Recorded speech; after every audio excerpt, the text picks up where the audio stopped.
So you are all from the Isle of Albion. Albion is a place that has, much like our own world, a kind of a history partially as it should have been, but the fairy tale history that many of us know. However, the times of those fairy tales, when they were established, things have become worse, and kingdoms have fallen. And you, Cameron, you have some reason, which we will eventually discover, for seeking out a legendary underground complex of graves known as Rappan Athuk. You have heard of this place, and you have traveled here to Caiden's Rest in the eastern reaches of Albion. Now, it is unfortunate, perhaps, that you came here when you did. Although I suppose it's better than last year. But it is lethally cold outside.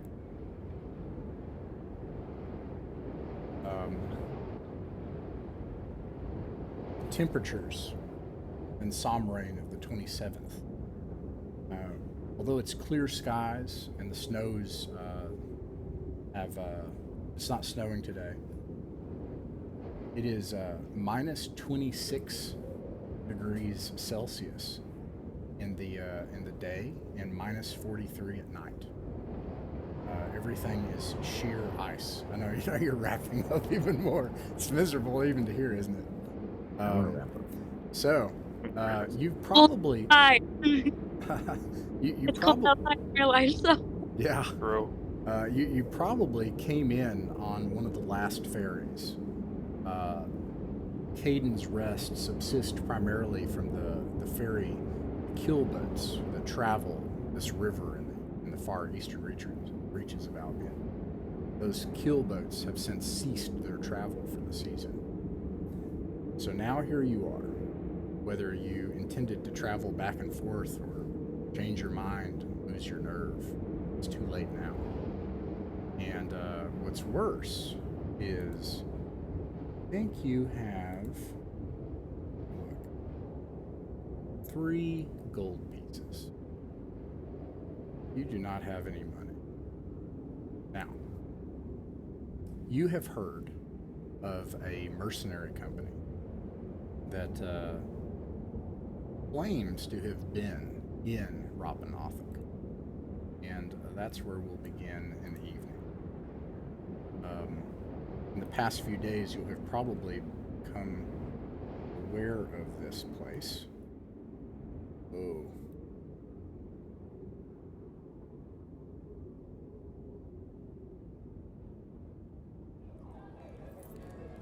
There are people here this evening, though it doesn't drown out the sounds of howling winds outside. The furnace of this tavern is blazing hot. It is in fact actually uncomfortably hot inside the tavern, to try to keep out what's worse outside. There are people here playing music, eating pottage and drinking ale, and it doesn't take you long to see the table of people with cloaks and armor and weapons, kneeling over their maps, analyzing plans. It's obvious who these people are. Now, if you all want, if you approach the table, Cameron, you can introduce yourselves. I also wanted to propose, I'm sorry, but it makes sense to me that since Alaric left, maybe Cameron is one of the orphans, and he was close to of age, and but I don't know. It's just an idea I'm throwing out there. That's up to Chris the Younger. Indeed. But I have no objections. I agree with that idea. Cool. And I in fact, approach the table. All right. So I think that the one person who's sitting around the table is a man in his mid-30s who you will come to know as Flanagan, and he's kind of pale and withdrawn, like his cheeks sort of like flesh under his cheeks is kind of set in, and he's clearly he gets outside, like his skin is weather worn, but there's sort of a paleness to him, like he looks like he's been sick recently, and his eyes are kind of dark under his eyes. And he wears a cloak to keep himself warm. He had a curse where he was moist for a while, and he still feels that residual. He still feels a chill a lot of the time, but right now he's wearing a cloak, like a black cloak made out of. It looks like leather, but when you get in closer, it's actually snake skin with these huge snake scales. It must have been a massive snake that has little silvery clasps on it. And he's poring over this map, and he's wearing these gloves, and there's something weird about it, and you notice that probably after a second you notice that the fingers in the gloves are too long, like there's something and he moves them very strangely as he's pushing the map aside and making little notes on it, but there's definitely something strange about the length of his fingers, and the way he moves them is a little different. And he just looks up at you. He doesn't say anything. And just silently looks at you. So that's one person who's there. Likewise, you will see there a man who is, I'm trying to figure out a good way to describe him. He's got a long nose, a square jaw, but a short, scruffy goatee across it, and a thin, sparse mustache, black, wavy hair, and an expression that looks always slightly disconnected from the present moment. A man who lives deeply in a series of introspections, and yet he too seems quite attentive to your movements. And he is dressed more plainly than Flanagan. His cloak is wool, but there is a peak of snakeskin beneath it, a mark of similar office. And he looks to you and regards you with thoughtfulness and seems inviting, if not overtly so. Don't let my door companions fool you. They're all a bunch of cheerful ragamuffins at heart, isn't that so, boys? True. Well, I'm Magnus, anyway. This here's Flanagan. And that's Algar. I sometimes get him confused with his predecessor. And over here, stoic and holy as always, is dear Father Bloombad. Yes. Magnus has a simple sort of linen shirt underneath a rich fur cloak, and he's got a white beard, and his hair is sort of tied in a very messy, loose ponytail, all sort of mostly gray with a little bit of black left over still, and with him nearby sits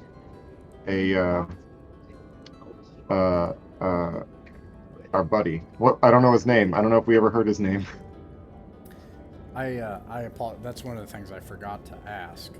Is do you intend to take your dog, and do you intend to take Lacan? Lacan. Oh yes, you did tell us that, Lacan.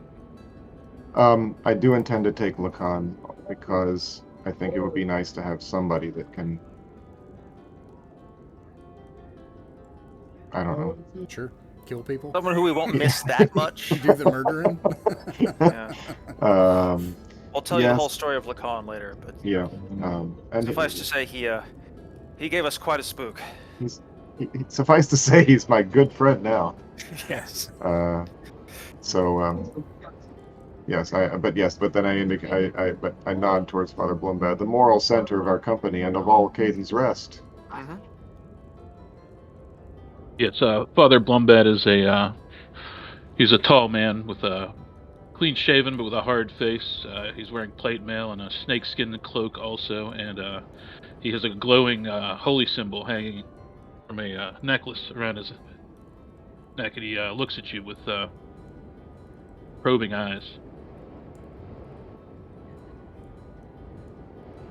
What does Cameron look like? Yeah. Cameron is consider he's very thin for his age. He has like very short hair, almost shaven, and he has a hood with some leather armor, and it seems like he was very shaken up from his adventures on the ferry, and he was very intrigued by the group, and That's cool. How old is Cameron? he's Chris? 19. Okay. I think Flanagan would look Cameron up and down and say, is there something you're looking for? And then Cameron would say, I'm just looking for a group. I'm very lonely. I just need some group of people to be with. Well, Wow. we're not a very safe group to be around. I hate to inform you. The last person of your age who was with us didn't last too long. You see, we spent a lot of time outside the walls doing things that you might not want to take part in, to be honest. He has the look of one that does want to take part. I look over at flustered at Magnus. Just because someone wants to take part doesn't mean they should, Magnus. I think it does. In case you hadn't noticed, we need fresh blood. We do, but let's not spill it. What skills do you bring to the table, good sir? What is your profession?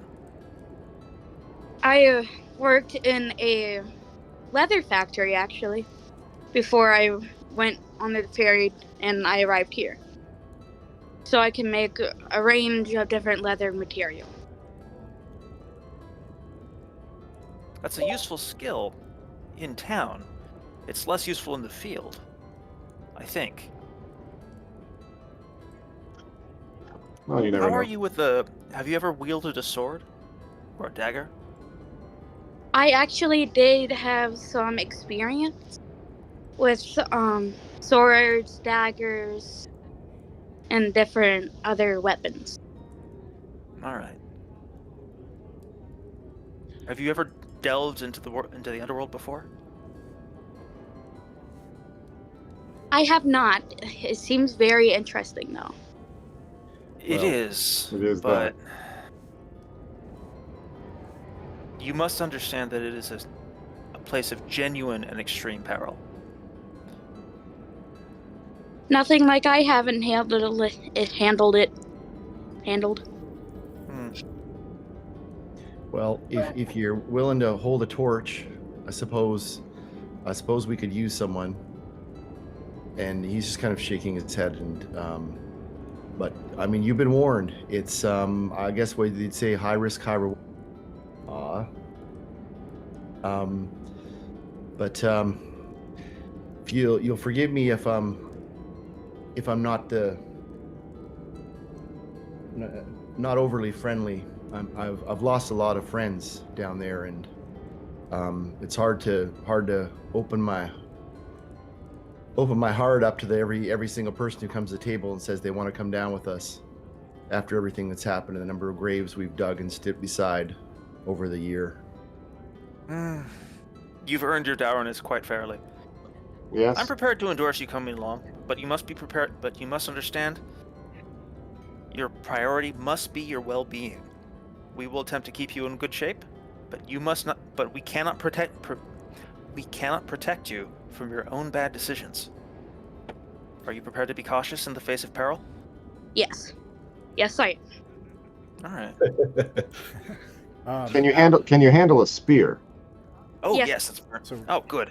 Out of character. Welcome to the second rank. Cameron Yes. does have a spear.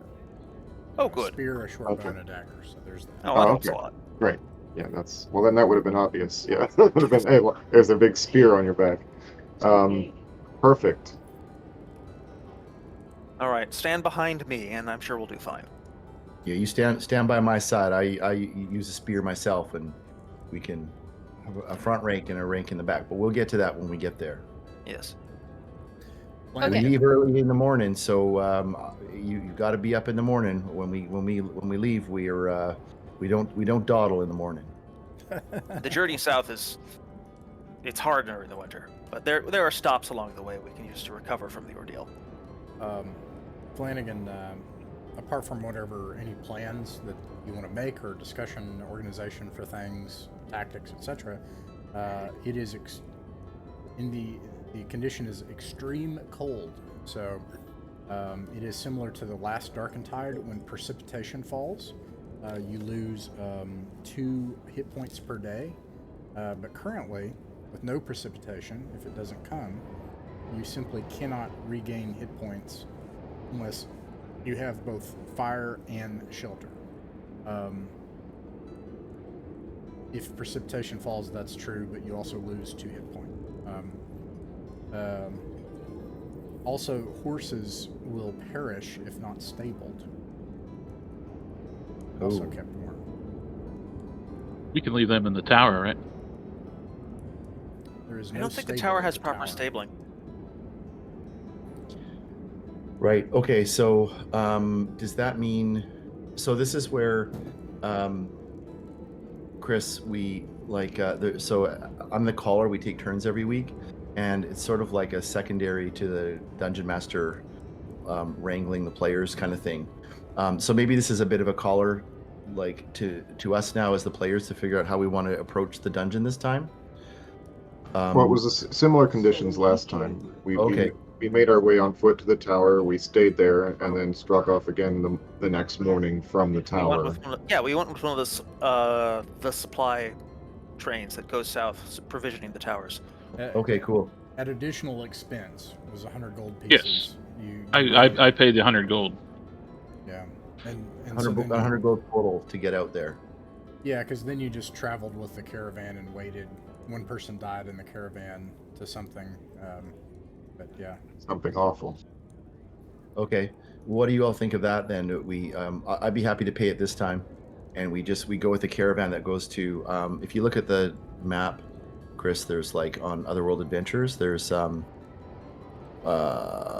it's kind of hard to tell. Maybe we'll get to it, but there's a series of towers that we've built between Caden's Rest and the Mouth of Doom, and there's settlements that have grown up along the shore as well. So I'm cool with that. If is everybody else good with that then? Thumbs up. Pay 100 gold. Yeah. Yep. Is there anything else that we want to do? Well, out of character, what class is Cameron? If I remember it correctly, I'm a thief. Okay. Cool. Oh, And great. you have leather armor. Okay. Alrighty. Great. The good news is that the caravan was delayed, so you won't actually have to pay a fee this time. Oh, sweet. But it usually leaves on Moon's Day because they don't travel on sunny day. So, all right. You all head to your rooms. It costs you 1 gold piece, Cameron. So if you could subtract one of your 3 gold pieces, this will count as your food for today and for the next day. It includes food and then a place to stay and then food the next day to eat. So it also covers 2 rations. So that's handy. The night passes.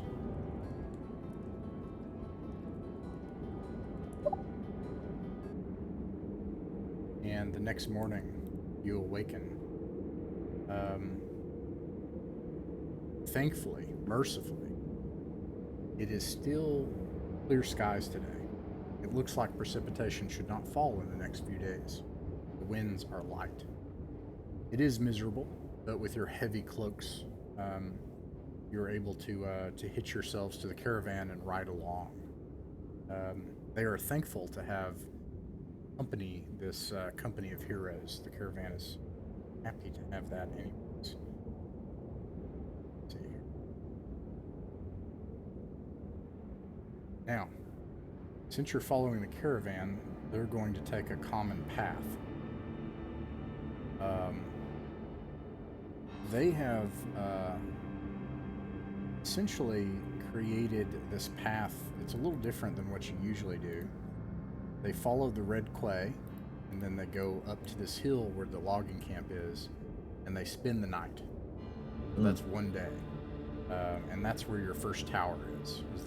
To me, that made sense because you initially mentioned putting it here. This is, so this is like this is a little bit closer than what it looks like. This road from the top of this hill to where the fish market is. Anyways, let's see what happens. Yeah, Algar and myself made friends with the person up there and wanted to go back and visit them too. Can't remember. It's true. We did want to do that. Yeah. Hopefully they have it all frozen to death. You can take the time to do that if you wish. Let me find it. But your journey is uneventful.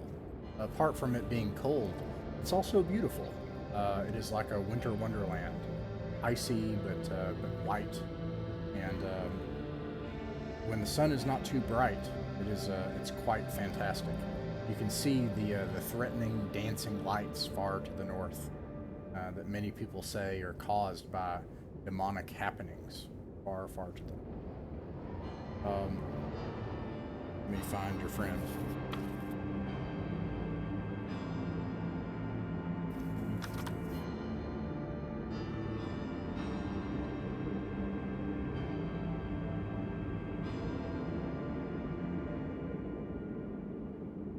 Oh, I've got it here. I think it's Dougie.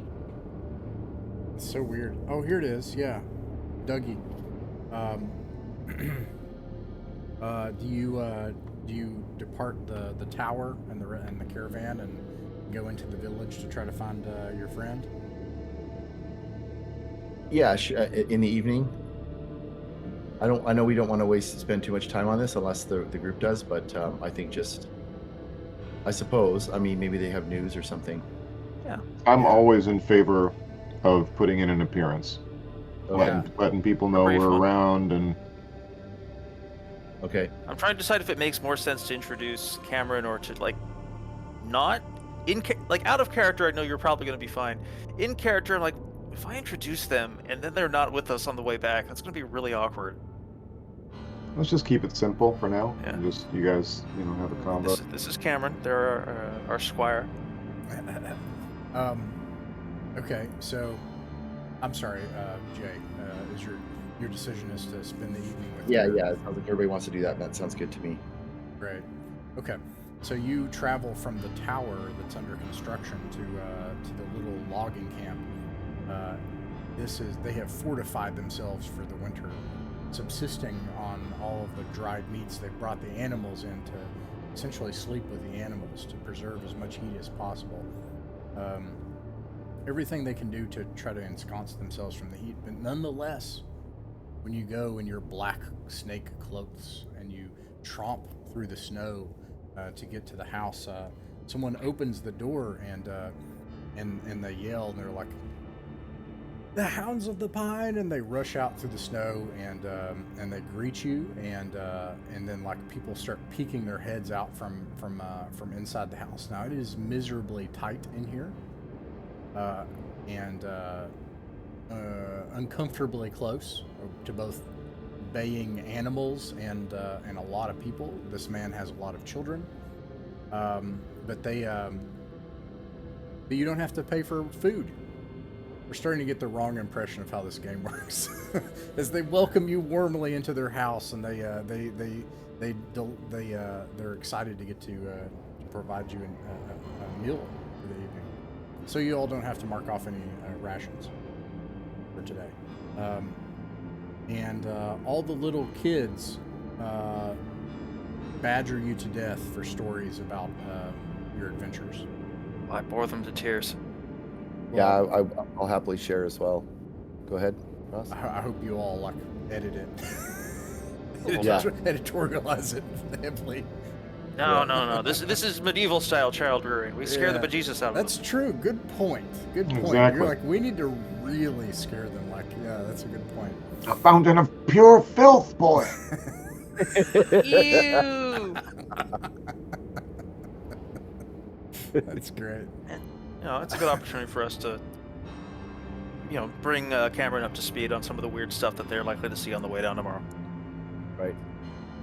Terrifying stuff. Okay. All right. Well, is there anything else that you want to do at this first campsite before you head in? Now, you don't have to sleep in here with the animals. You can go back to the tower if you prefer. Yeah, let's do that. I think I'm just going to leave 5 silver on the mantle when we leave. That's good policy. Yeah. It's not like it's not too much. Right. It's but it's enough. It's good. All right. Okay. The night passes. The next day, you continue journeying. Let's see here. Let's do some trompy noises too, because it starts getting trompy. The next thing is they do what you noticed last time is a kind of wild push. They start very early in the morning when it's still dark, and they go all the way up until dark, because the goal is, despite the 2 feet of snow in places, the goal is to get to the next tower and end there and not end in the snow. And what's worse, you have animals with you, because this is, you're transporting stuff. So they will dash back in the same night just to try to stay alive. And that's when they'll transfer the guard out as well. Let's see how it goes. Interesting. Well, Algar, roll a d6. I love my job. 4. Algar, as you all travel, it probably looks just like white space. There has been snowfall since you last traveled through here. The boughs and trees of these bizarre, this is where those weird sucker octopus-like weird wood. roots, the weird wood is. Apart from those sucker-like appendages that make up the roots from the trees, it is just this carnivorous, just covered in snow and white. But you see indentions in the snow, and it causes you to pause just enough and look ahead, further off in the distance. 100 yards ahead, you see something, and you see bright red, as if paint on the snow in nearby trees. Something has been torn apart. And your ears hear crunching sounds from this thing 100 yards ahead. There is something large and white looming over something. The snow splattered with blood. Oh. Merd. Magnus? Hi. Have you another web? Have you a web prepared? Indeed I do. I After suspect last we're about time, I won't travel without it. I suspect we're about to need it. Cameron, stand well back. I've seen this thing fold. I've seen one of these things fold men in half like a stalk of. What's the word I'm looking for? Like Celery? a stalk of grain. Got it. Sounded more like celery. All right. I don't know. Do we have celery up here? I don't even know. I'm assuming barley. You're muted, Jay. Last time I saw in the chat, was there a Yeti or something that was encountered, or am I There was a dreaming that? Yeti, and Okay. it was terrifying. And I'm not looking forward to fighting another one. Did you end up killing it? Yes, we were able to web it and beat it down from afar while it was webbed down. But Okay. if things go awry, it could go really awry. So I have Okay. to get within 30 feet of it. Yes. We are survive mounted it though, long so We are you not have to mounted. survive it long enough for him to web it. Oh. Assuming this is in fact a Yeti, which I'm pretty confident it is, but I've been wrong before. Whatever it is, it's huge and white, and it's feasting on something that it just tore apart. Yeah. Maybe it's not so that how, hungry. Maybe we can just keep going. how far is it from us, Ross, right now? And it's in front of us, so it is in our ways. It's 100 yards away, and Yeah. Algar, you pointed out to everyone, right? Yes. It's clear so far that it doesn't notice you. Okay. All right. In that case, we should probably go around it. Okay, so let's all decide. What does everybody think? We could try to go around it. It sounds like it's a clear day. It might see us anyways. It hasn't seen us yet. We could try to advance on it and surprise it, I guess. I'm up for. You fought it before, you three, so I'm up. And there's an odd number, so we can. We're gonna have one more night before we get to the destination, right? At least one more night. One of the caravan guards speaks up at this idea and says, his name's Sethic. He says, "Sir, we can't just go around. We won't make it back. This thing will get us in the dark." Yeah, you're right. Yeah. We have to kill That's it for the true. greater good. So we are gonna have at least one night, right? And one of the other caravan guards, named Sally, he says, "We should just kill the mules. Just cut our losses and make it out of here." Hold everything. Do all of you have arrows? The caravan guards do have arrows, and there are 3 caravan guards. Did you bring Good any enough. mercenaries? I forgot. Not this time, no. No. I don't think so. So I will be honest, I do want a Yeti head. What is the answer to the one more night question? We are I'm sorry. right. yes. This is the last. We have at least one more night. Okay, in that case, I will cast Fly on myself and then fly so that I'm 30 feet above its head and drop a web on it from there. well, let's just get Chris, if you don't mind. I just want to try to. No, I'm just. This is me saying my idea. I'm not. Oh, I'm okay. not declaring my actions. Okay, yeah. Let's figure out if we want to do this or not, and then as a group, and then we'll do that. Is that so? So that would be the idea if we're going to attack it, is to do something like that. And so does everybody agree? Does that sound good? That we want to do battle here? Good. I just want Yeah. confirmation. Okay, that's cool. Thanks, Chris. I hope you don't mind. I just want to make sure that we're. No, I should. Most of the time in these situations, I'm speaking in Magnus's voice, and I guess I Right. need to make that more distinct. Oh, that's A okay. brief out of character advice to Cameron. Make sure it does not attack you, because if it attacks you, it will probably kill you. If it attacks me, it will hurt me, but it won't kill me. Yeah. Maybe. I'll try to So- help, but I'll try to stay far enough away so it can't hurt me. Yeah. Yeah. We're outside, so your bow's gonna have real long range to it. Oh, but in this weather? Yeah, true. Actually, Okay. how windy is it? I know it's cold as heck, but how windy is it? The winds are light, which makes it Oh, yeah, so miserable, you- but you not can- lethal. Okay, so you can Okay. shoot it to death. So it sounds like we're going to go for it. So let's do it. Okay. I mean, we could just make some noise to prepare our missile weapons and let it come to us. If it's 300 feet away, then we could get 2 rounds of missile fire on it before he would even have to cast web. If it's daring. Yeah, sure. I'm down to give that a shot. Yes, whichever version works, but I think my idea is probably safest for everybody. Do you not agree? Unless it can reach yeah. up 30 feet in the air, in which case I'd change my mind. Because you have. I'm sure it can jump 30 feet in the air. It was 15 Oh, foot you're tall. proposing to Well, fly I in the really, weather? yes, I'm going to fly 30 feet above its head. So if it can clear a 30-foot leap, then I'm in trouble. But That would be amazing and a pretty cool death. So I think we should go for I it. agree. My concern is less that it will Drags you leap, down. and more that it might just throw a rock at you and brain you. Well, so you be want- it. I'll Okay. I'll cast shield before I do anything else. All right, Magnus. All right, stand back. Sorry, what was Chris's? What's your character's name again? Cameron. Okay, Cameron. Stand back. We're gonna let Magnus is gonna do his thing. But you keep and I think Flanagan actually kind of puts his arm on you a little bit, like making sure that he's between you and the Yeti as well. Like he's actually very he doesn't want you to die. He's pretty clear. Like suddenly he's in protector mode a little bit. Out of character, Very I feel like I almost want to explain why they keep doing this stuff. They've had a lot of people die. Just to be clear, that's why this is happening.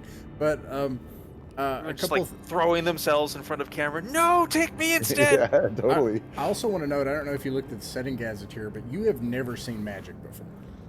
So it'd be like if you in real life saw magic for what's about to happen.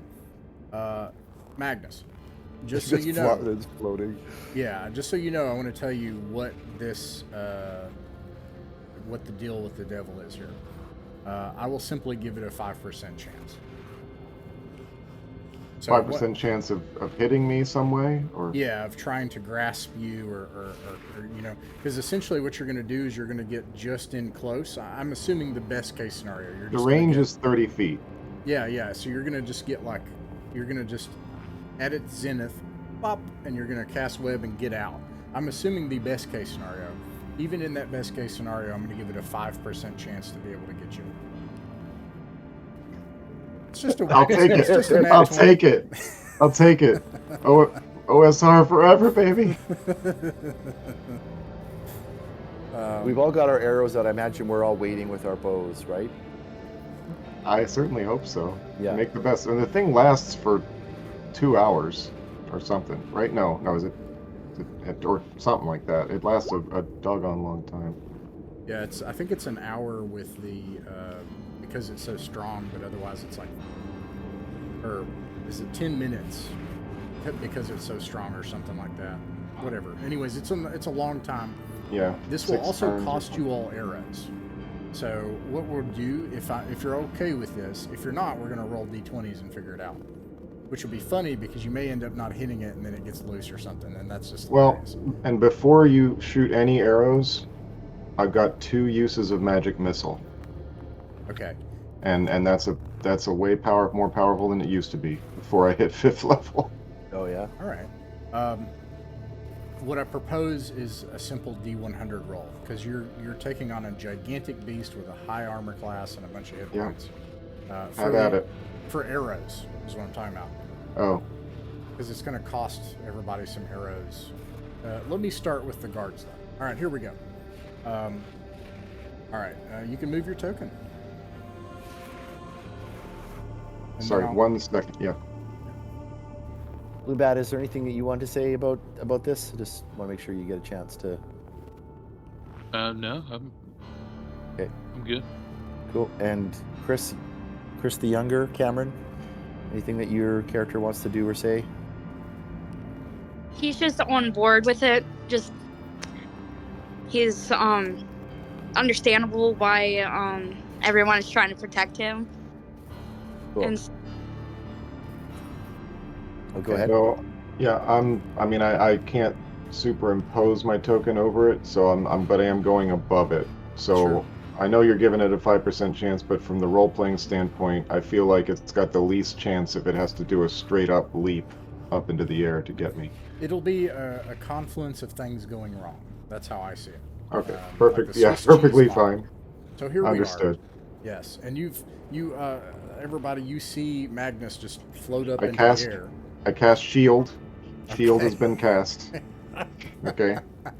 Okay. It's just like, what is going on? It's just this man. Just... Yeah, and you just like Superman over there, and then you see him just slow down and then begin to descend just at a certain point, and at that point, this huge creature goes, and then looks up from its meal, its mouth, its white fur is covered in streaks of vibrant crimson, and it looks up and sees this little gnat, and it makes it very angry, and so it doesn't even come close, and it, and then you just poof, and you cast web, and web just covers this whole area,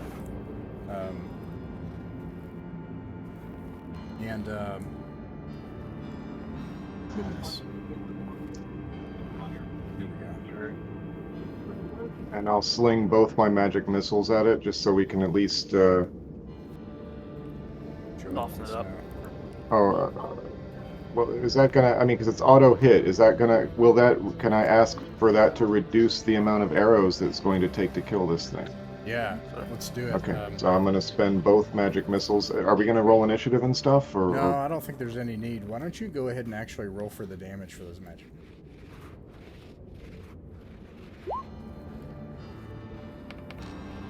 All right, that is 12, followed by 10, so 22. 22. Wow. Let's see how healthy he was. You nuke him. Sickly. So you see Sickly, this, sickly from the yeah, winter. Exactly. You see this this guy just hover and then cast this web, and then this thing gets stuck, and then you see, what does it look like? You said gunshots, right? Like Gandalf? I mean, if it's close by, like if you're nearby, yeah, I feel like they're just, What's it look it's- off it- from a distance? Does it make noise?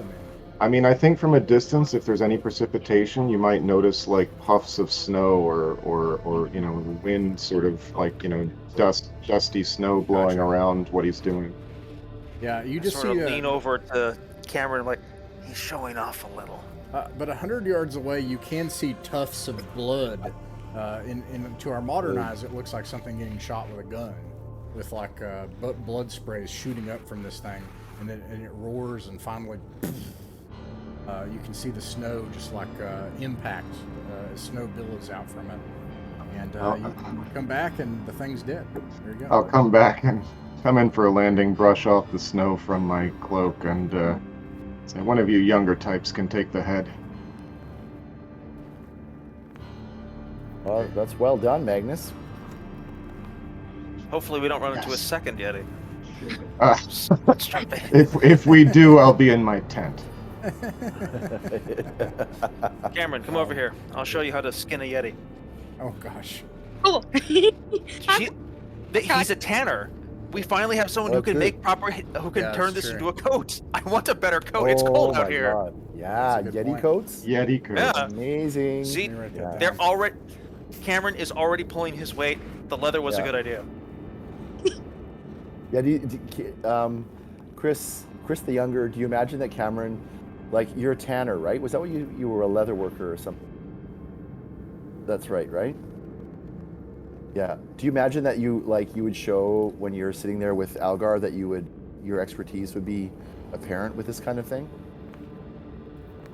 Sort of. Yeah. Okay, cool. I think Flanagan's just kind of watching and just he says, "You think you can make coats out of that, Cameron?" Yeah, definitely. I definitely can make coats. Oh, we'll have to get this fur back then. All right. You know what's great? You're with a caravan, so they can just load all this stuff up. Yeah. Yeah. Yeah, they'd Oh save my And, us God, like an I'm hour. I so imagine, excited. like we are descending upon this Yeti like a hive, like a ant hive. Just nothing but skeletons behind, and the last wagon grabs the skeleton parts. I want to draw our group now so badly. That's so awesome. Nose We to eat tail every part of adventuring. the Yeti. Yes, nose to tail adventuring. You know what I want for this? You are gonna hate this, but just ironically, I want one of like the original OD&D drawings where it looks like a 12-year-old drew it, because I Yeah. want to just see that. I don't know, like it's just ridiculous. Anyways, Sethik, Seely, and Kathleen are all amazed, and they talk about it the rest of the trip. And you make it to the next tower. And they immediately wish you well, and they do a change of guards. It's at least a partial change of guards, and unload supplies, and they rush back out quickly. Now, the night passes,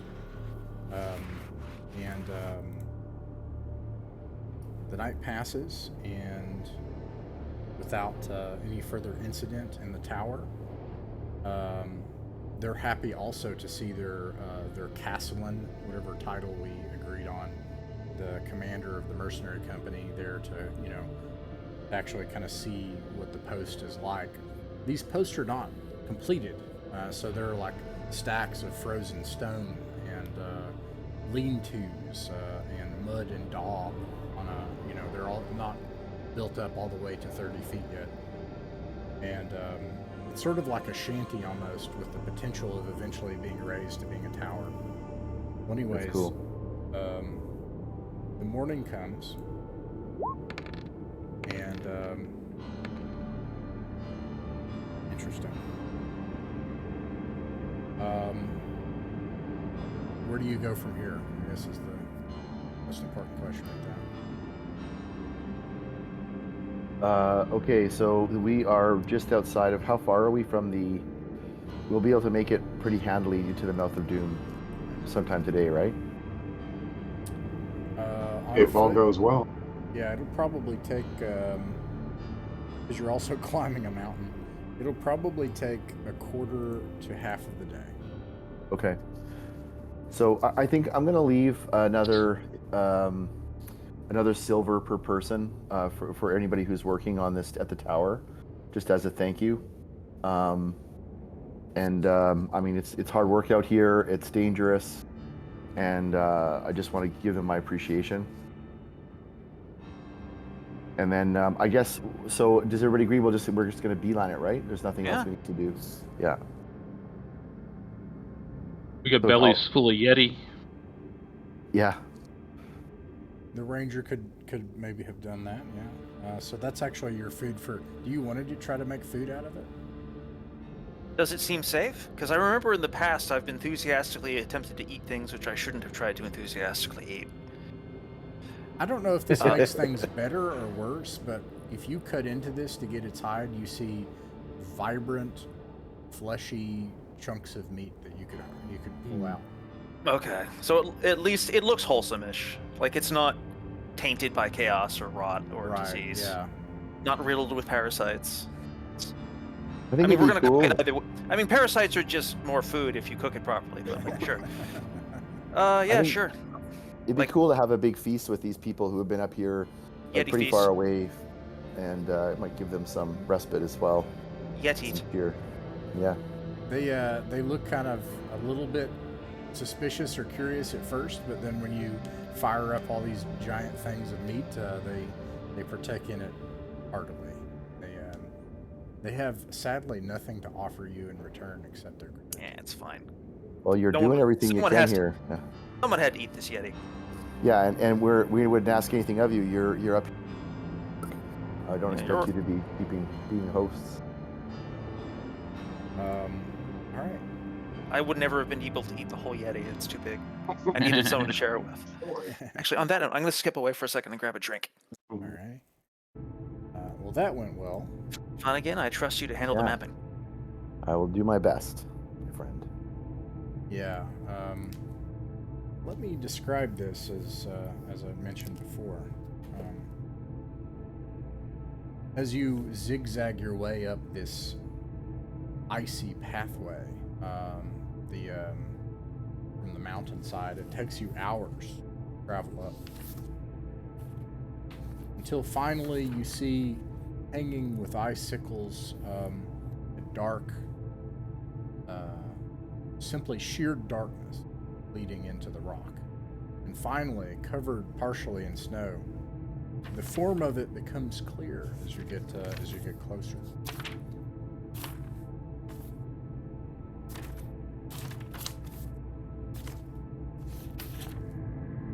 Let's see here. Black stone stairs. They lead down jet ebon black rock,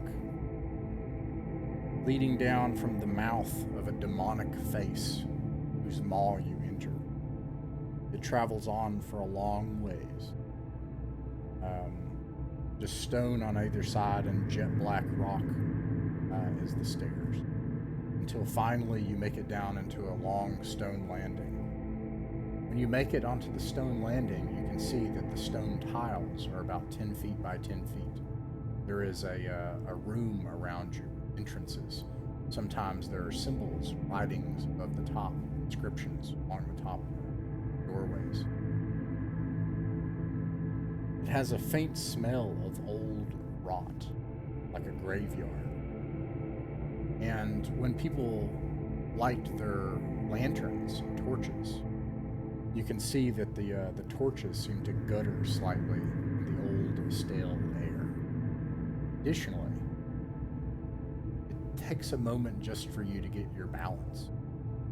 It feels almost like something is different, but you can't quite place it yet. That's what you feel when you first come down into it. All right, back to you, Flanagan. Okay, so we're agreeing that we're going into the Fountain of Filth. That's where we're heading from? Everyone? Yes? Okay. So I'm going to just describe, Ross, you just want to know where we're going to get to that part? Yes. Okay.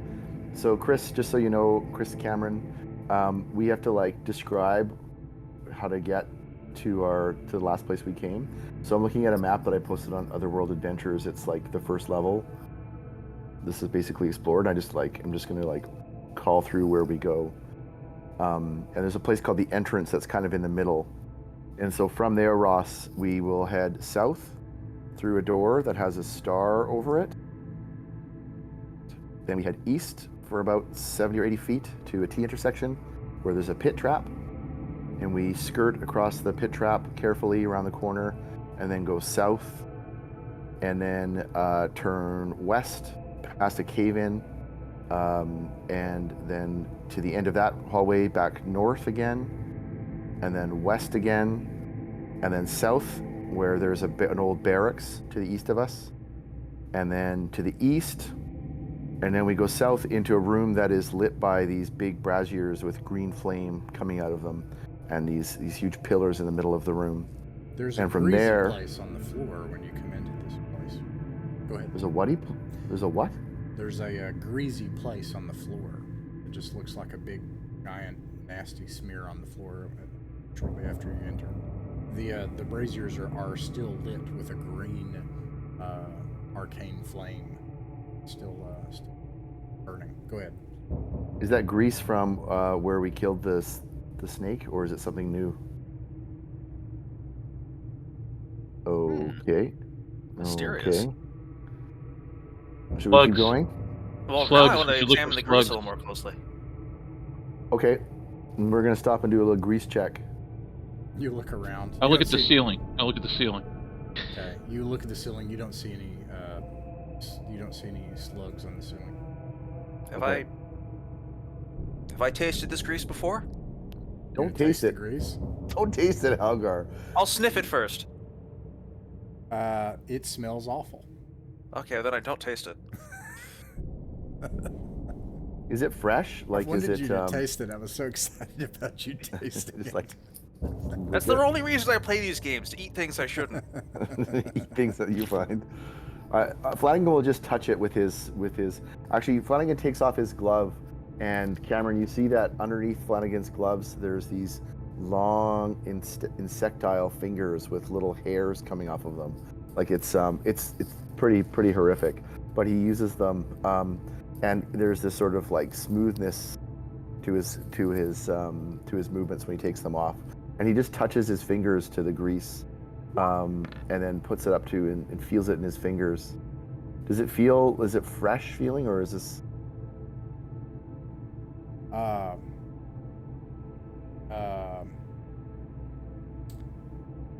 gonna write that down.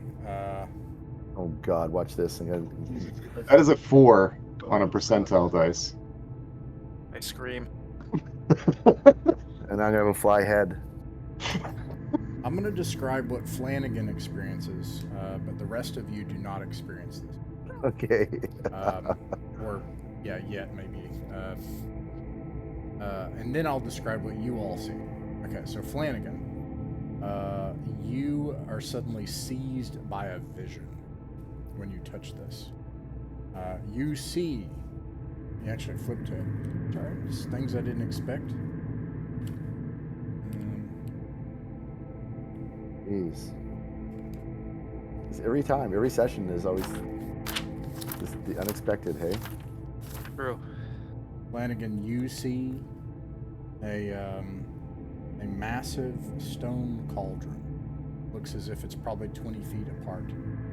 Over top of it are a warping, and I don't even know how to describe this for Flanagan, so I have to kind of describe it for Jay.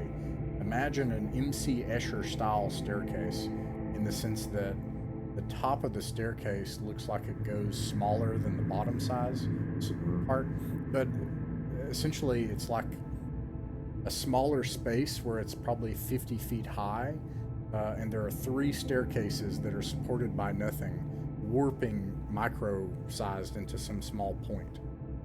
But it looks like it's like 50 feet, and there's this massive bubbling cauldron about, 20, 30 feet across underneath it, and there are these vapors of green things that are broiling up around, and a man sits at the top, at the pinnacle of these 3 warping geometric, and they're kind of like curvy, you know, and they should fall down based on how they are.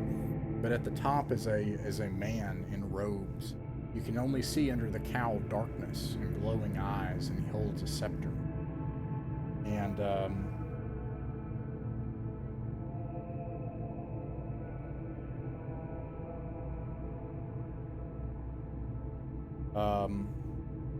in this moment, you see into those eyes, and they see into you. And they say Flanagan in a language in your mind. You do not recognize the language, but you get the meaning, Flanagan. You receive, and you see in their eyes, you see Nadraj in a language you do not understand. Do you see all this? You all see him like feel this goop, and then his eyes turn black, and he says the phrase,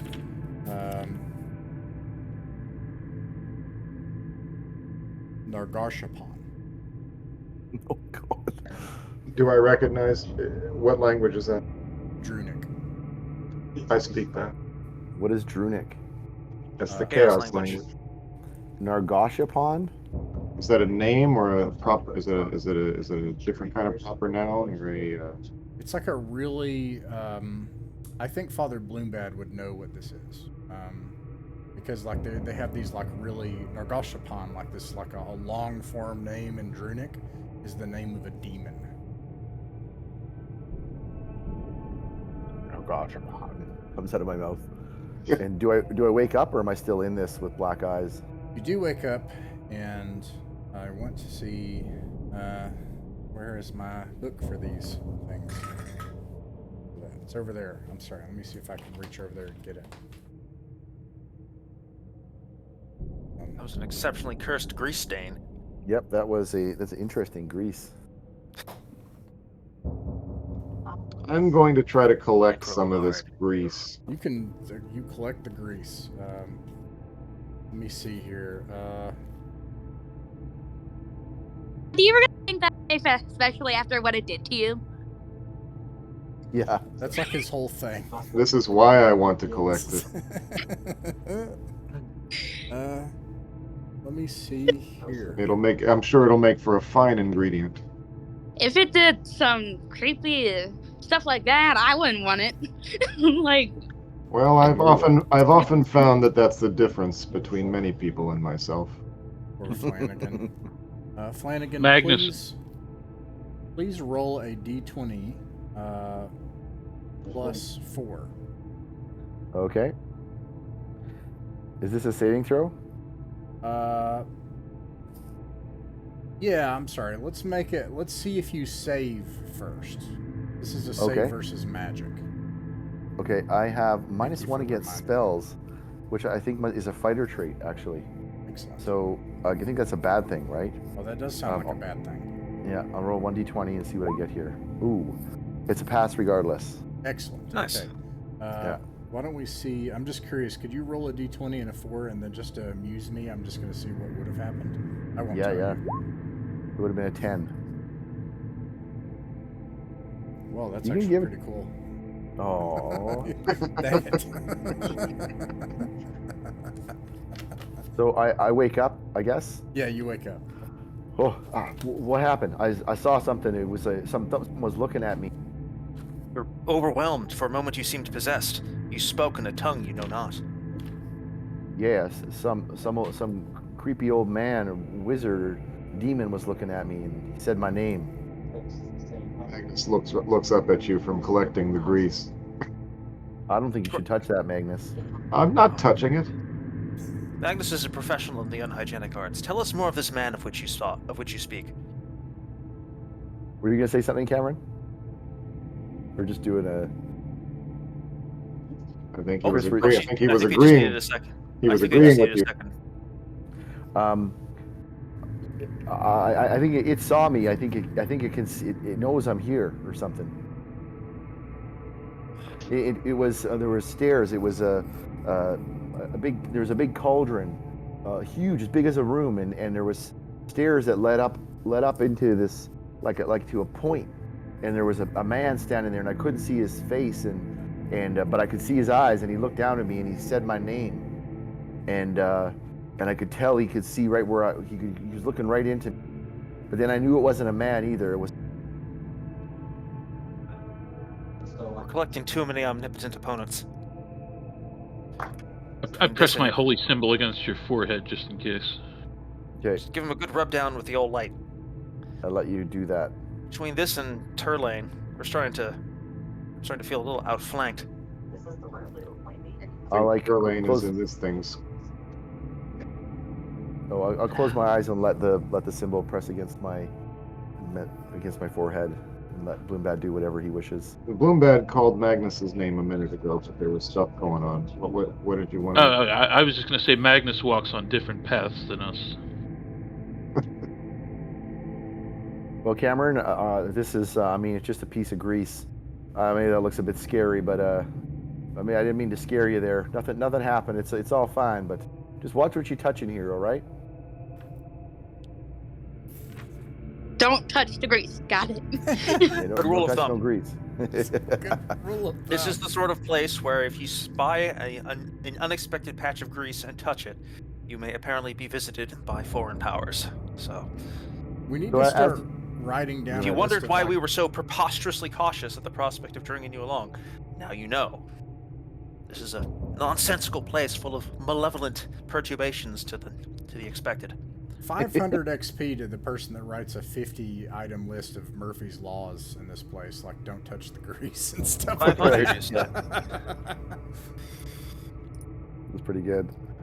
So I'm taking notes, and I said in all caps, "Don't touch the grease." awesome. That's great. Whereas I have notated Nargothrond Grease in my item list. Yeah. You write the name of that demon on the. No, I have written it in my own character Oh yeah, sheet. you have a cipher. Oh, Otherwise, yeah, you wrote that too. Never mind. Otherwise, it'll just say Grease in 10 sessions from now. I won't remember. Yeah. So as we continue, I think we're ready to continue on. Hey, everyone. Yeah, let's get out of here. Okay. I'll just ask one thing before we continue. I think that Flanagan, as we're walking, he just quietly asked Magnus, "Do you have any idea what that might be? I mean, you think we're being watched now or something, or what do you think that might be?" Well, it's not unlikely.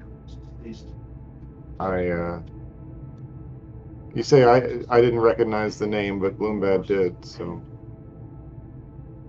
Well, Right. probably he just recognized, like, if you were to say something really, what's the word I'm looking for? Over Like the if somebody top. knows the name Beelzebub, but they don't speak Beelzebub is an ancient, excellent example. Yes, ancient, that's, Sumerian or Right. whatever. like Yes. that's so. A over demon the of top. the ancient world. There you go. All right. Well, let's get down to our business at hand here. So we'll head to the east from here, and we ought to crawl under this low area that comes out from underneath the statue of a skeleton with hands resting on wolves to either side. And we always look up here because there was giant leeches on the ceiling at one point. We come out carefully, and then we You head do downstairs. find giant leeches, but they are in the corner. You think you could avoid them? Okay, let's do that then. And then we They're head unpredictable. downstairs here to level 3, which is the level of pestilence, etc. So if you look on the map, Cameron or Chris, there's this is the bottom one now, and we come out in this this oval room in the center to the south. We head through the southern door, and it leads to a long east-west hallway. We go west, a long ways, maybe 100 feet, and then north, west again, and then north, till we hit a door in the north. Then we go through a 50-foot corridor that goes north some more. We open that door, and then we do a little sort of a U shape to the west, north, and then east. we spiked this door shut, but I guess you guys must have opened it somehow. We just destroyed it. I finally got to bust out my chisel and just destroyed the wood. It turns nice. out I can just go through doors. It's fantastic. Cool.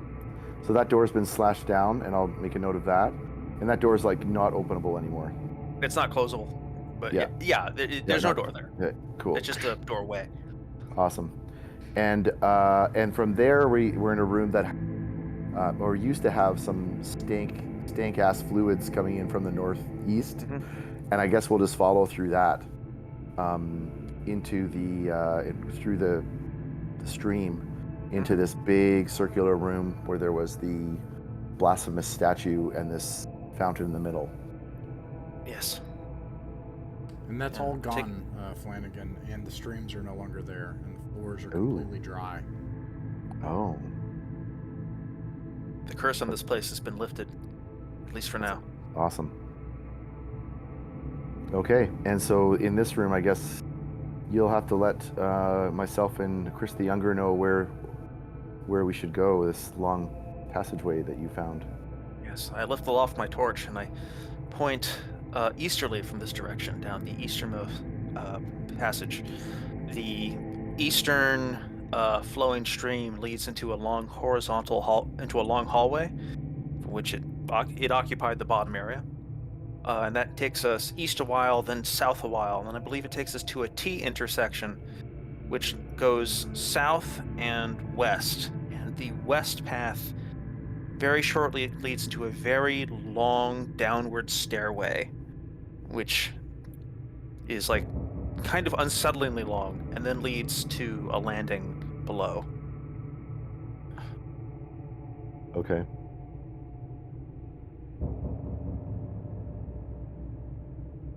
All right. Alright. I will describe the area around you that you can see, and then I'll toss the ball back over to Flanagan.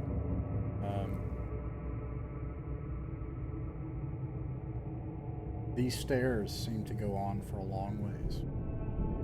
It's really hard to tell. They are long, wide stairs, as if they're not made for people, normal people. But it's hard to tell. But there's this large chamber, a hexagonal, polygonal chamber. It's 40 feet across, and in this chamber, you can see on the north wall is an inscription, and on the south wall, and then it continues on to the south. You do, Flanagan. Okay. And none of you have been here before, right? This is where you ended last. We have We been poked here. around here a little bit. I'll let you know when we get to the spot where none of us have been. Yeah, the inscription on Go ahead, Magnus. to the north, I believe, is the one that says in Drunic, whoever keeps letting their, don't bring your horses here. They keep pissing in the halls, What? Okay.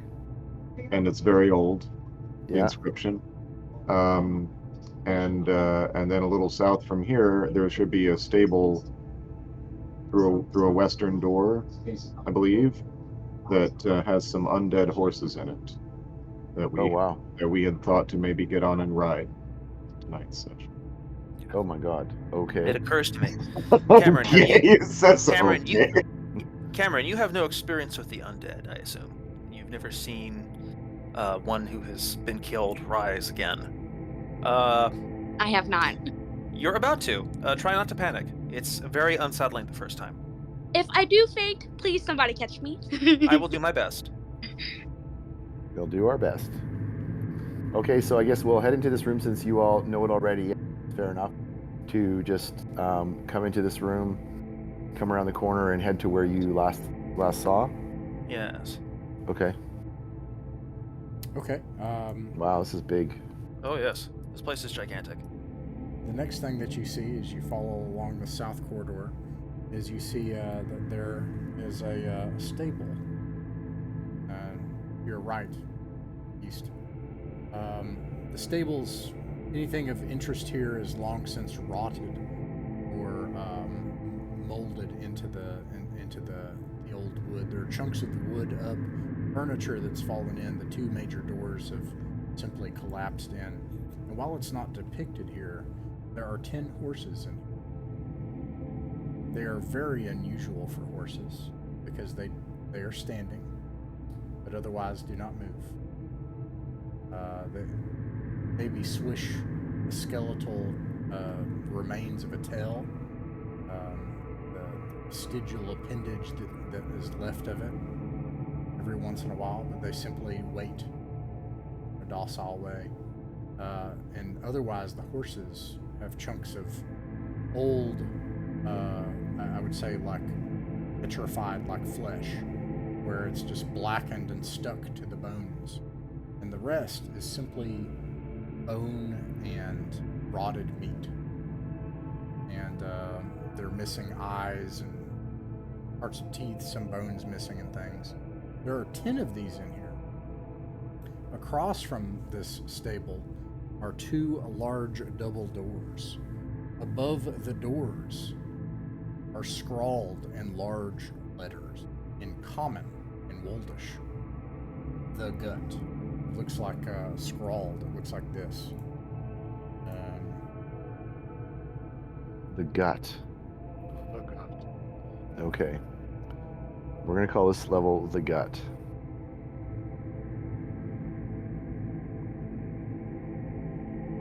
Like that? Okay. Well. Oops, I didn't mean to do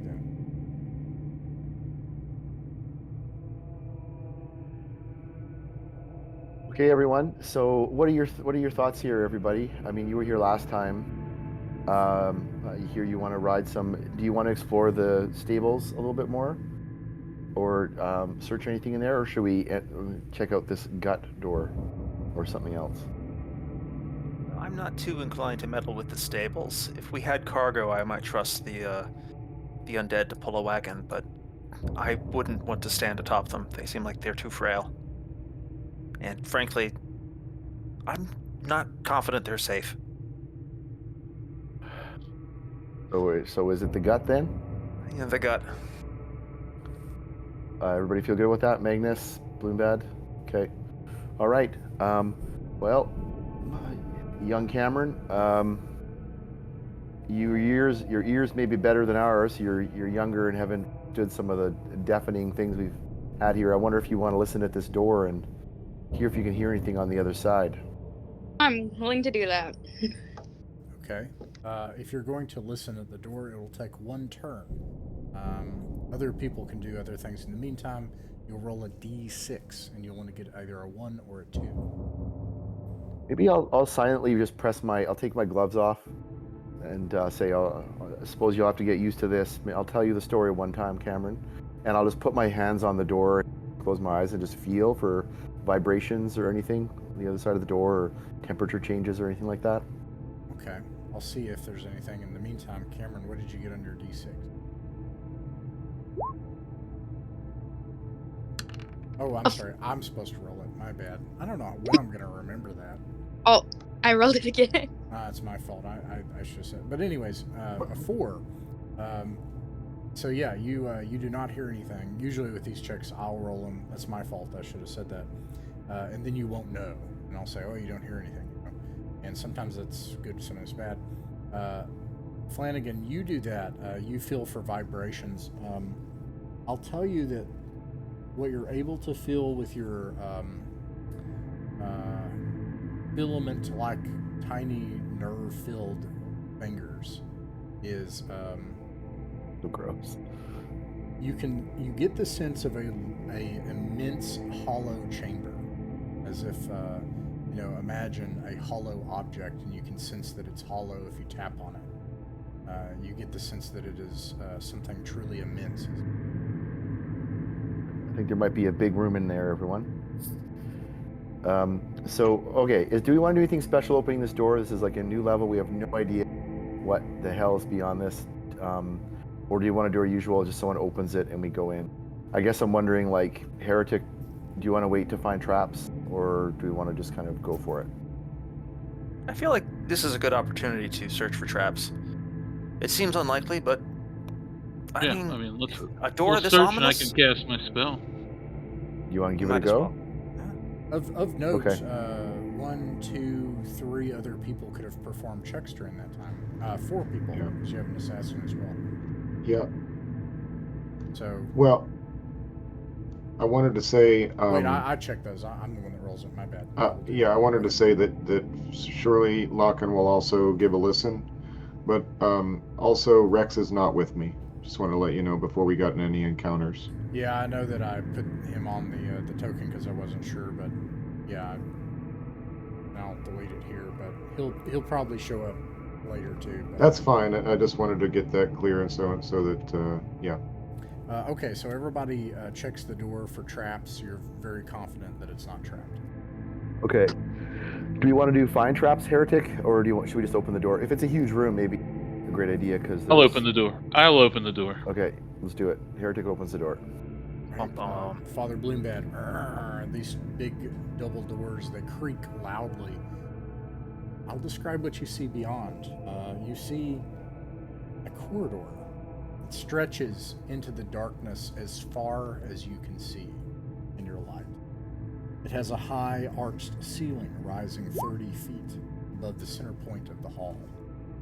The flagstone floor, which is flagstone, on as far as you can see, on and on and on into the dark. You can sense that the flagstone is worn down with thousands of travelers over the centuries that must have traveled across it. And there's a sluggish, cold draft of air that goes down the corridor, indicating that ventilation shafts still must be in operation somewhere within the depth. Interesting. How cold is it Wow. compared to the surface? Probably less cold, I would say. And by travel worn, does that mean like horses' hooves? Yeah, you see horse hooves, you see footprints, you see sometimes big prints. You can see places where the flagstone's just worn down or shattered. This at one time, you see even wagon tracks where the wagons have cut out gouges where they've traveled back and forth. The army of light must have traveled in this direction. Think so? Wow. What a Well, deep history. I guess there's nothing to do but just start walking, I guess. All right. I'm glad we're not relying on lamp oil. For a distance like this, I'd be worried we'd run out. Actually, So I don't think we mentioned that. Heretic, you still got your overtly magical glowing holy symbol, right? That is correct. Yeah, we're so badass now. That's another wacky thing we've got that Cameron might be boggling at, which is that Heretic's, that Father Bloombad's holy symbol just radiates really intense light all the time. Yeah. It's our primary, in fact, only source of illumination down here right now. Okay. So do we want to, is there anything we want to do, like a standard, like a way of traversing this? What if there's a big pit trap right in the middle or something like that? Like, do you want to go real slowly? This thing could also be miles long. I would say with the amount of travel worn flagstones we see that there probably aren't pit traps. Right. Why don't we go? How about we just go? We'll walk just normal speed. We're not going to go too fast, and just keep an eye down to make sure that the flags. There's nothing weird going on where like the flagstones change, where they're not as worn at some. Or I something think like we'd that. I think we'd be fools to leave these horses behind. What, you want to ride a skeleton horse down this hall, Magnus? Can I ride one too? I don't know. She's got on your side. Look at the size of this pathway. Look at its width. Look at its length. These perhaps some of our travel more wilderness types could have a look at the hooves of those things and see if they show signs of recent wear. That's a fair thought. I would venture to guess that that's exactly why they're there. Obviously, it's not savory, but the other practical part of it is how much. What if we find more treasure than we can carry? That's a compelling point. My only concern is that most of the horse is missing, and most of the horse is important for keeping the horse together. I half suspect that when you sit on the horse, it will fold right out from under you. The horse is missing several important parts of the horse. We can. Go ahead, heretic. It did not. They didn't attack us. They're tools. They do seem. They do seem docile. I would like to suggest that we at least walk down the hall 50 or 60 feet, because there might be a doorway at the end, and we open it, and there's just like a maze and lava on the. Sure. That's Sure. Yes. Okay, But, so why don't we? but if it does turn out to be Yeah, if we're walking 5 minutes and there's nothing, let's continue down this hallway a little bit first to the east. Mm-hmm. Does this sound good to you, Cameron? Mhm. Okay. Very well. You travel down for a ways. It seems to go on endlessly. 30 minutes of dungeon time have passed. All right. Let's go ride skeleton horses and let's give it a shot. I am not riding the skeleton horse, but I am not going to gainsay those of you who wish to enjoy the novelty of riding an undead horror. So, how many of Now, you here's the are- important question: are there saddles? Because I don't think any of us want to sit on horse spine. Yeah, there's old, simple, let's say like French style, where it's not very complicated. All right. Okay. we should So be how- able to this round, tell. Magnus. We should be able to tell immediately upon attempting to mount one of these things if it will be viable. Yes, they will put So up a who wants fuss to and try not. that first? I'll try it since I insisted. Okay. All right, you You're get gonna up say on a go. horse, and you Yeah. do get the sense you hear cracking and crunching and squishy noises, and you get the sense that it could fall apart, but you could ride it. Like, it's gonna last, but you're not sure how long. Well, All right. How many of them are there? There are 10. 10 of them. so I mount one. All right. So do I then. All right. Everybody but Algar. I'm I'll not go. getting on one of these ridiculous animals. the one thing he won't do, All right. All right. So he you would all, do anything but not that. You, If you want me to eat one, sure, but I'm not riding it. Come on, just it's ride. so true. Ride with us. Of all the things. Yeah. But, All right, fine. Right, this accursed animal. Yes. What's He's one of worse, us. I will join you in tormenting this blighted corpse. You see, unfortunately, Algar gets up on this thing. Perhaps Algar knows some things that you all do not. But as if an echo from its life, it begins to feel uncertainty, sensing the uncertainty of its rider, and it starts to canter a little bit off to the side, and then kind of like, dig its hooves in a little bit in front of it, and then start to turn around. And Algar, you struggle a little bit to get it going, but otherwise these things ride like horses. And other than the sounds of bones creaking and cracking, you hear hooves clopping in the darkness, on and on and on and. Oh my gosh. It takes. Choice and a very eventful day to join us, Cameron. It takes Yeah. essentially all day, an entire day's journey, and this goes straight. It's just like stone walls and flagstone, and these grooves and scars along the flagstone continue all the way to the end, until you get finally to a T intersection. I'll describe what you see here. Oops, This actually, let is me, so wild. Wait, Holy. cool. As we go, Asgar is singing a song softly to himself, and it's not clear why, and he doesn't really respond to questions about it, but when we stop, he provides an estimate of how far we've traveled based on how many times he completed the song. Old Ranger trick. Ooh, that's good. Yes. Nice. So how far, roughly, did we just travel? Yeah, I think you absolutely would know. You traveled around 10 miles. That is Okay. not a small distance.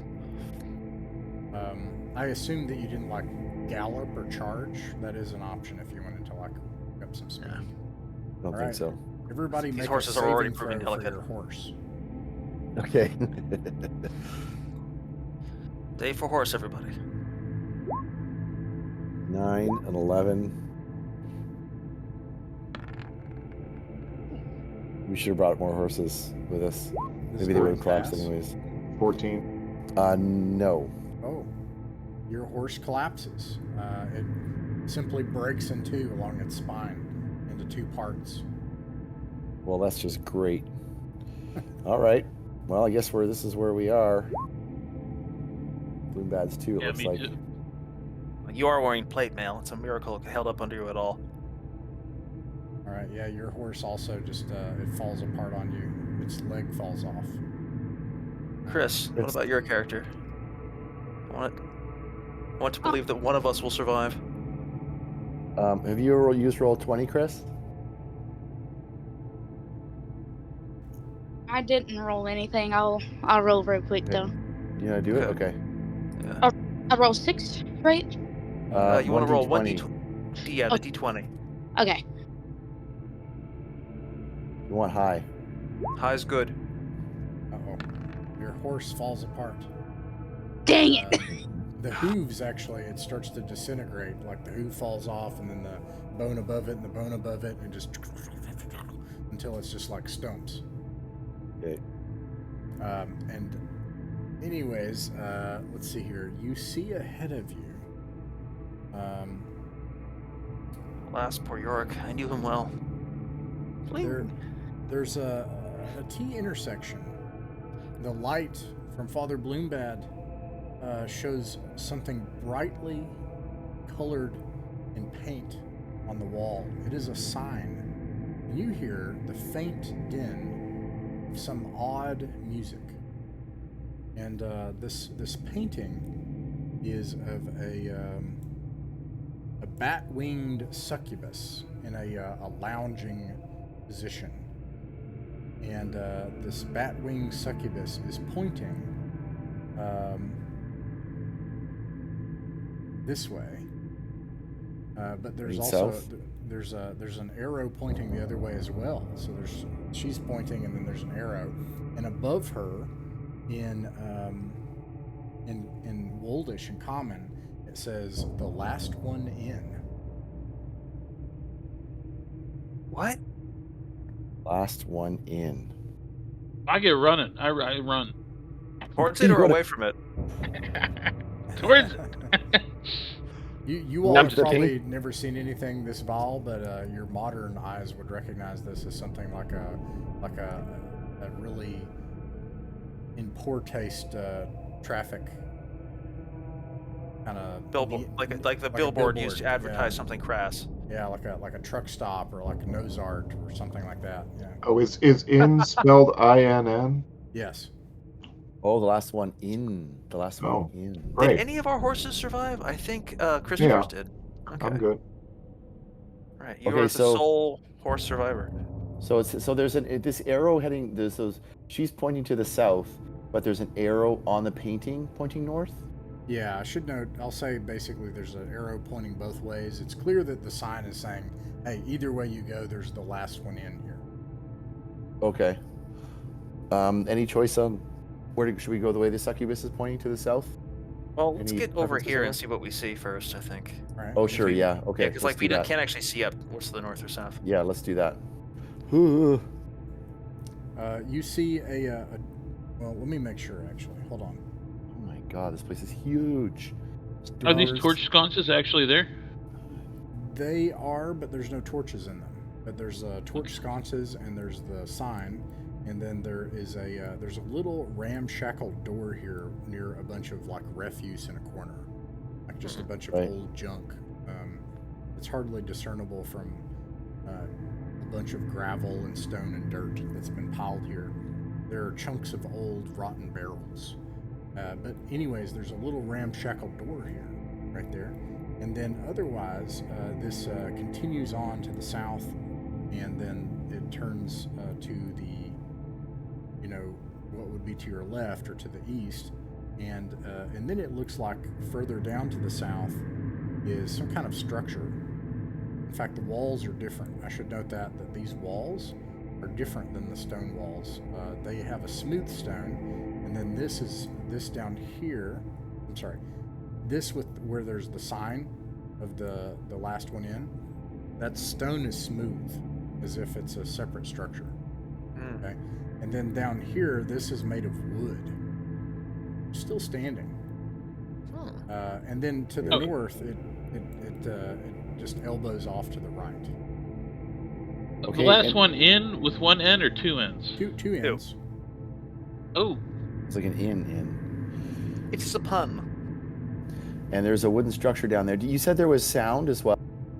Yeah, like the din of some strange music. And where's that coming from now that we're here? Can we tell? It's echoing in both directions down the hallways to the north and south. Okay. So what do you think, everyone? I mean, it definitely seems to me that, I guess there's like a building in here, or like a wooden building that might be the last one in. I wonder if we should go straight to it, or should we go out? Maybe it's some type of checkpoint. Yeah, would that be better to check out first, or should we go scout around before we check it out? I would check the wooden structure. You want to check it out? Okay. Agreed. Okay, the wooden structure to the Heretic south. Magnus, that sounds good to you too? Yes, Indeed. yes. Okay, let's go kind of quietly. I mean, is there light in here? Looks lit. There is your light. Okay. That's your light. Yeah. Your Okay. tokens might be smaller than what this is showing. Let me check. It's 60 feet. So. Okay. What was I gonna say? Go ahead. Sorry. All right, I think we're just going to quietly walk to the south. Okay. We're being very, we're not showing a lot of caution here right now, but how about we just get to this corner here? Does that sound good? We'll see you around the corner here before we get too crazy, too brash. Yeah, let's peer. Okay, we're going to peer. Peeking. It feels like Moria, kind of, like just these huge hall that we're just walking down. I imagine it would feel very exposed to be marching down this, which we've been doing for a day now. So I imagine we're not very cautious by this point. There is.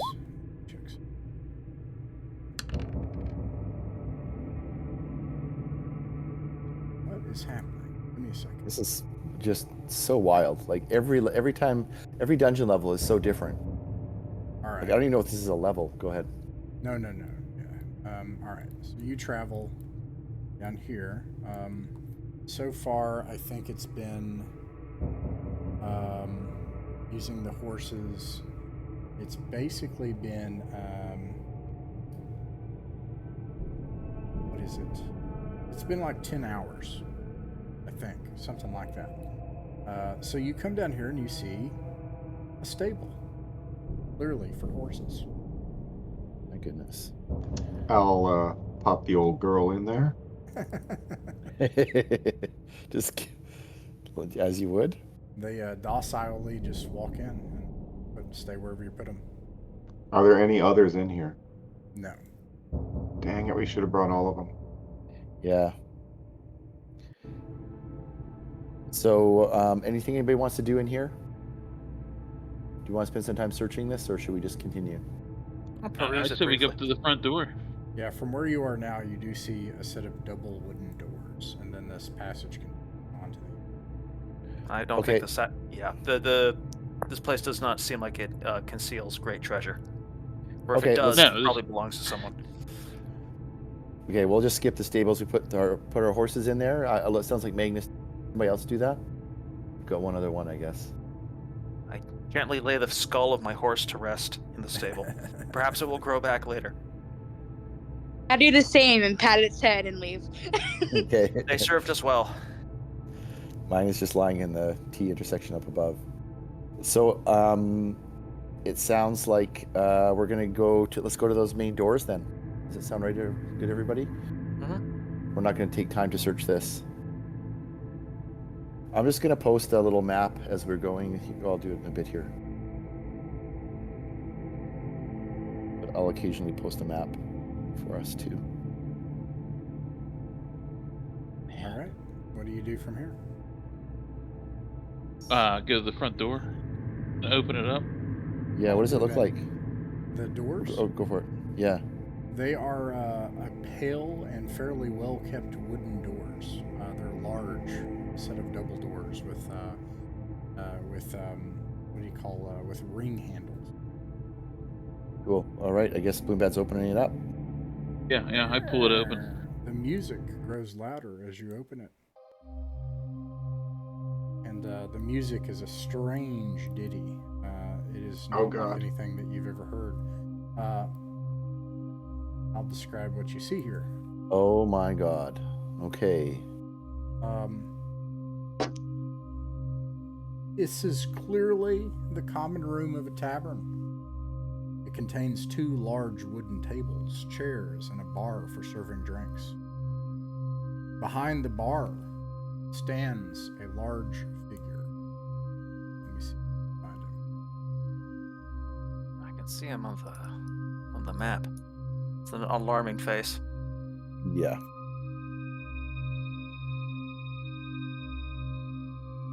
A large figure. A roach man. God. Oh, we're so And we're so beyond normal. you can see across from him are these other massive hulking figures, 2 or 3 times the size of a person, leaning hunched over. They look like they're covered in a matted brown rotted fur. They have yellow glowing beady eyes. There are all sorts of things writhing in the cups and bowls and served to them.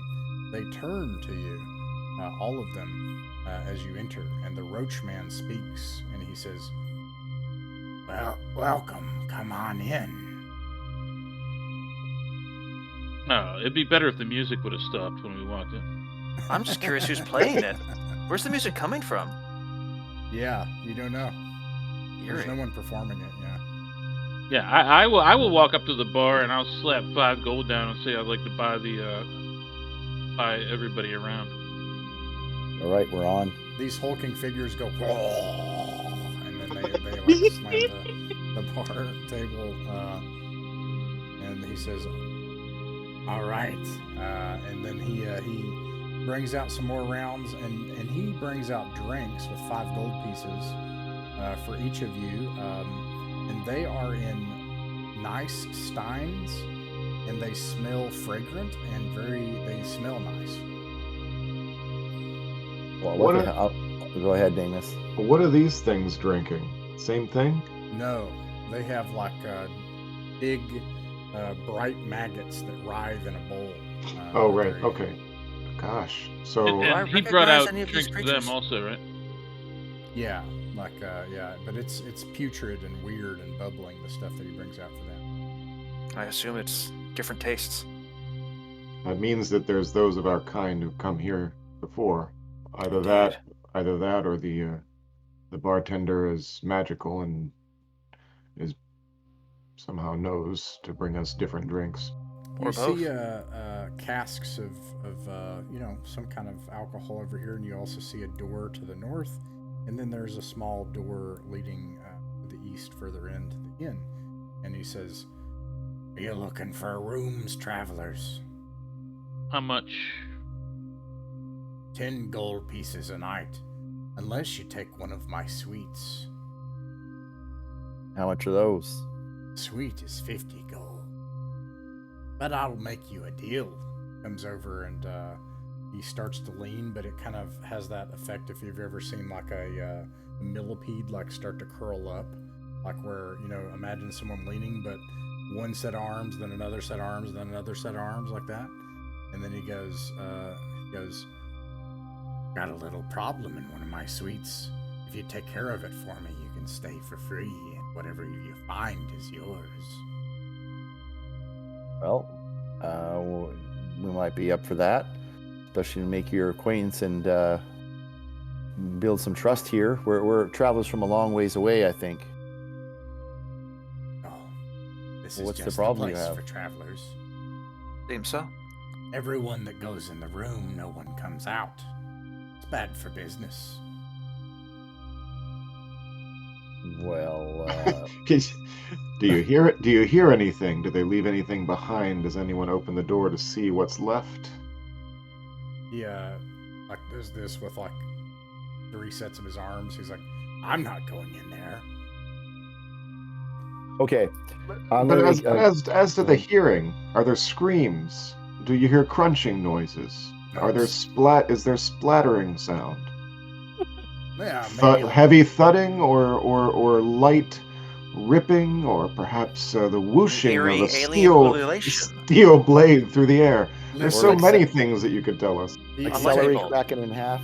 2 of his arms like flat forward like this, and he's like, listen, you're just describing a good Saturn's Day night. Okay. Well, did it sound like a good Saturday night in there or not? Yeah, probably. That sounds right. Except nothing's coming back out, is what you're saying. Nothing comes out.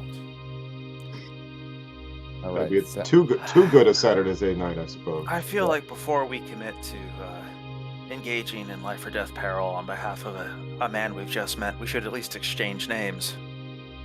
A good point, my friend. Sure. My name's Orlovak. Well, I am Algar. Pleased to meet you. And I'm Flanagan. Magnus. I'm here. Bob.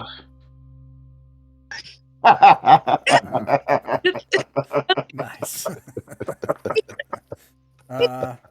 Oh, heretic man, you're just if you were just once every week you just drop a bomb like that. It just cracks. Wait, me what? up. I missed that completely. You I'm said, sorry. I'm Bob. I'm Bob because I'm not going to give this guy my real name. It's probably sensible.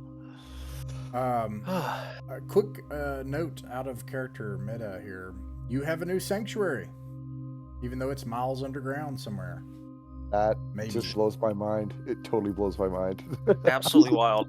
I did not expect that. This is so weird. So we could start in Orovak's Tavern now. If you want. Cool. Does that Fascinating. mean that this is where we're going to automatically go back to because of its vicinity to where we're at, depending on where we end the session? It's up to you. You Okay. can. My rule with sanctuaries is within reason, because it may become possible soon that your sanctuaries might be like 100 miles apart sometimes. Like, that's not going to be reasonable. But within reason, if it's in a region, you can start at one sanctuary and end at another if you choose. This allows further exploration that we could not have performed before. Yeah, this is awesome. Let's clear. Yeah, we- Let's clear that room. Okay, let's have a Finish discussion about that. Finish our drinks first, yeah. Okay, yeah, we could have a chat. Why don't we have a chat with these guys first? What do you want language? to have a chat with them and learn some things? Like they might know who comes and goes from here, or what's. I don't Well, know. I'm actually, you know what? I'm looking at the clock. It's 11 o'clock right now, real time. So Yeah. we may want to just kind of get down to the adventuring part of it and talk to these people later because it's a Yeah, we sanctuary can hit them now. up and roleplay. Yeah. Okay, because we have half an hour left, right? Yeah, let's Okay, let me. Can gang I? the I'm just gonna. torpedoes. Let's crack this room. Let's talk about going in this room. Okay, we do know. Oh, this is what I'll just say. We're in a new area. We have no idea how challenging here. This could be like we're just meta. We're at like this is a level 8, 9 encounter thing we're gonna jump into. We have in the past just been like, let's not do that thing right now, and like we could leave it. Like I don't know if we're gonna go in there. There's gonna be like a big like a vortex into the 9th level of hell. You know what I mean? Like anything could be there.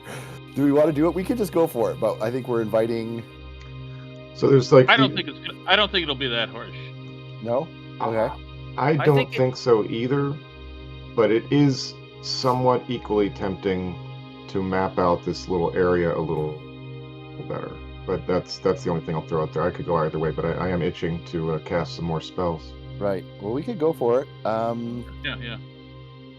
If we map out the area, we might get a sense of what the challenge at level of this area is. But I don't really care. Like I'm happy to just jump in. And go for it if you all want. We can always go ahead. I vote we just jump in. Okay. So that's one vote. What do you think, Chris? Chris the Younger? Like, I'm level 1, so I mean, I can like try to help, but I'm like gonna try to help from afar so I don't get any damage. Yeah.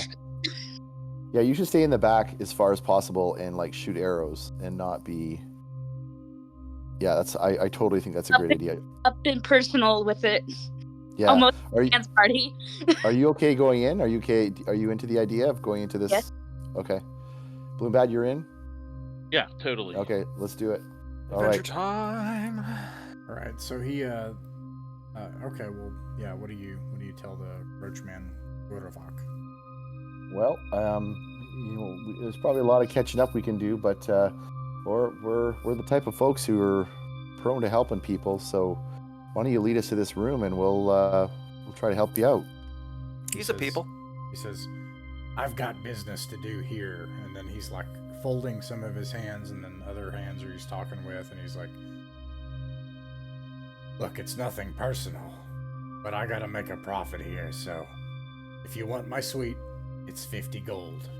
But if you figure out what's going on in there, you can stay there. Whatever you find is yours." Yeah. All right. Which- Well, Which I'll one's give Chaos up the 50 Suite? gold. I got the 50 gold. All right. He says, he points toward this door. He says, "That door, it's not locked." He takes a big key, puts it on the counter with one of his hands.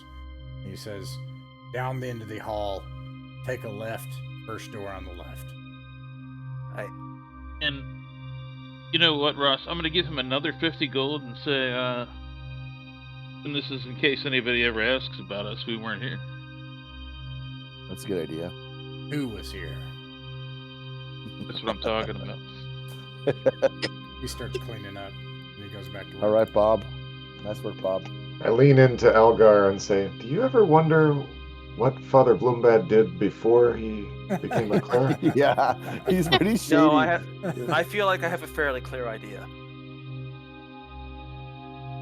Yeah. First on the left. Well, I suppose we should be thankful to the light that he has seen it. And I whisper only us can hear. If he's not nice to us, I'll steal his hat. If you steal his hat, Was he wearing a hat? I'll say a prayer for you. Nice. Let me know if you want to try that. No, don't do it. Don't. I'm encouraging you. All right. First one on the left. I think this is it. Yeah. Yeah, let me describe it. We can. Oh, go ahead. Sorry. I don't know if you meant the door to be wide open, but it's wide open for us. I didn't, but Okay. it's okay. You can open the door. It's not trapped. You put this big key in, and then you take another a ring handle. Open this door. Now, unlike what's shown here, perhaps, what you see inside, you see a very nicely furnished room. It has a comfortable double bed, a table, a sofa. The furnishings are all in very fine quality. The room is perfectly clean. There is a large, luxurious rug on the floor, about 10 feet by 10 feet. And, it is, it's a very nice room. It does look like a luxury suite, And this is a place where no one has come out of? according to him. All You guys, right. you want me to cast Sticks to Snakes? Yeah, I mean, I was more thinking of the trap detection method. I don't think it's a trap. Well, Well, you it can definitely throw detect- some snakes in there. See what happens. I mean, I'll cast Find Traps. All right, yeah. I'll cast Find Traps and I'll look around the room. okay. Oh, light, guide our path. Reveal to us that which endangers us. Yeah, when you cast this benediction, you sense nothing. Let me see here.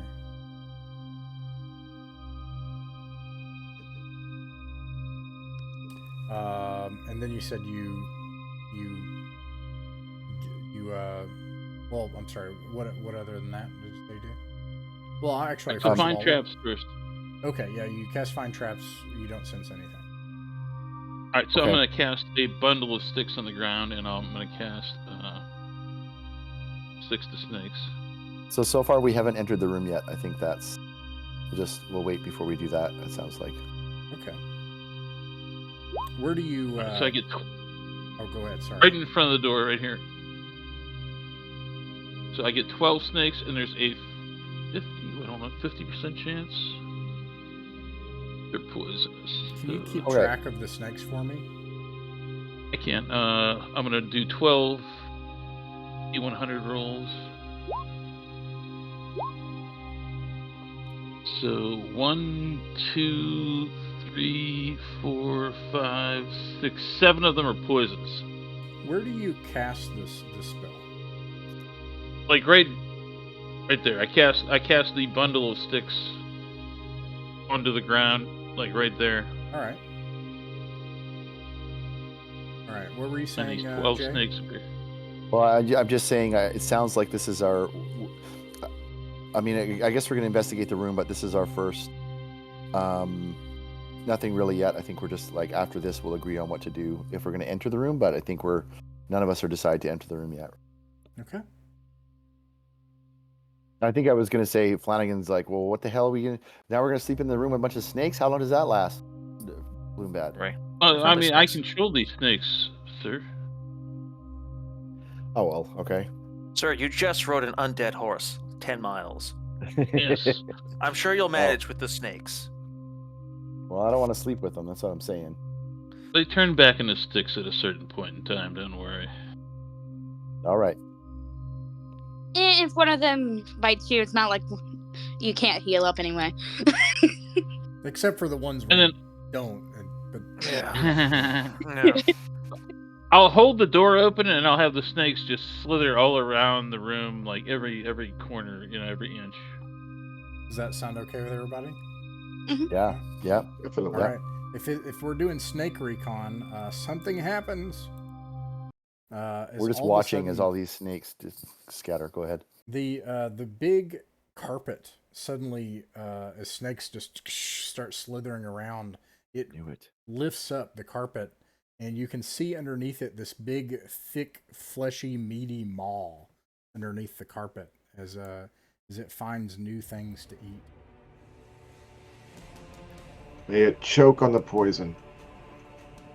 And, Oh my god. It is currently interested in the snakes, but everyone, you can declare stunts, plans, schemes, and spells. Could you Webb. describe it to us?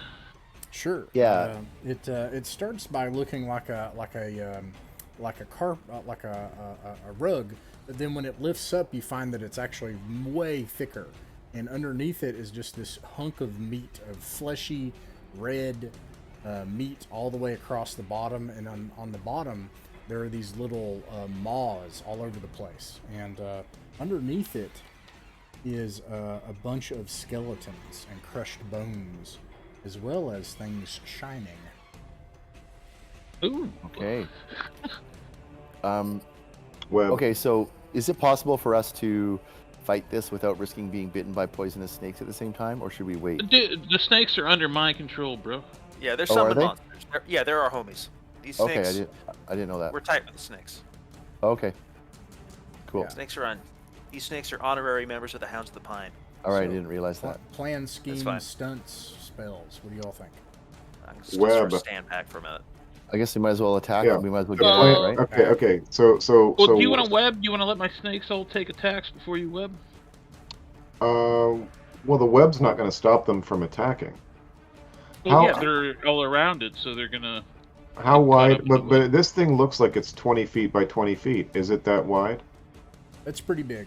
I'm gonna say it'll get half the snakes. The web would get half. Well, can the no. But snakes here, still but here. attack? They're webbed. No. The spell is 10 by 10 by 20. Yeah, I know. So I just want to stick this thing to the wall. I want to have the Okay. 20-foot length go between its body and the wall, and have a 10-foot width of it, like sticking this thing fast to the wall. Yeah, I think you would get some snakes with that. They're All just right. swarming. They're like all over the place, So if you're gonna try to stick this thing, you might get some of the snakes. It's really chaotic. All right, and then I guess we'll just wait then for the snakes to do their. Sounds fair to me. Cool. right. Let's do that. All right. So then the top of the round, the first thing is rolling initiative. I will declare magic missile in that case. Yeah, we might as well fire arrows at it if we can. can do that. I got a 2. What'd you get, Flanagan? Oh, right. Gosh, R6. 2 as well. You got a 2. House wins. Top of Okay. the round, the first thing is movement and missile fire. So if you're moving, you can do that. If you're firing a missile, you can do that.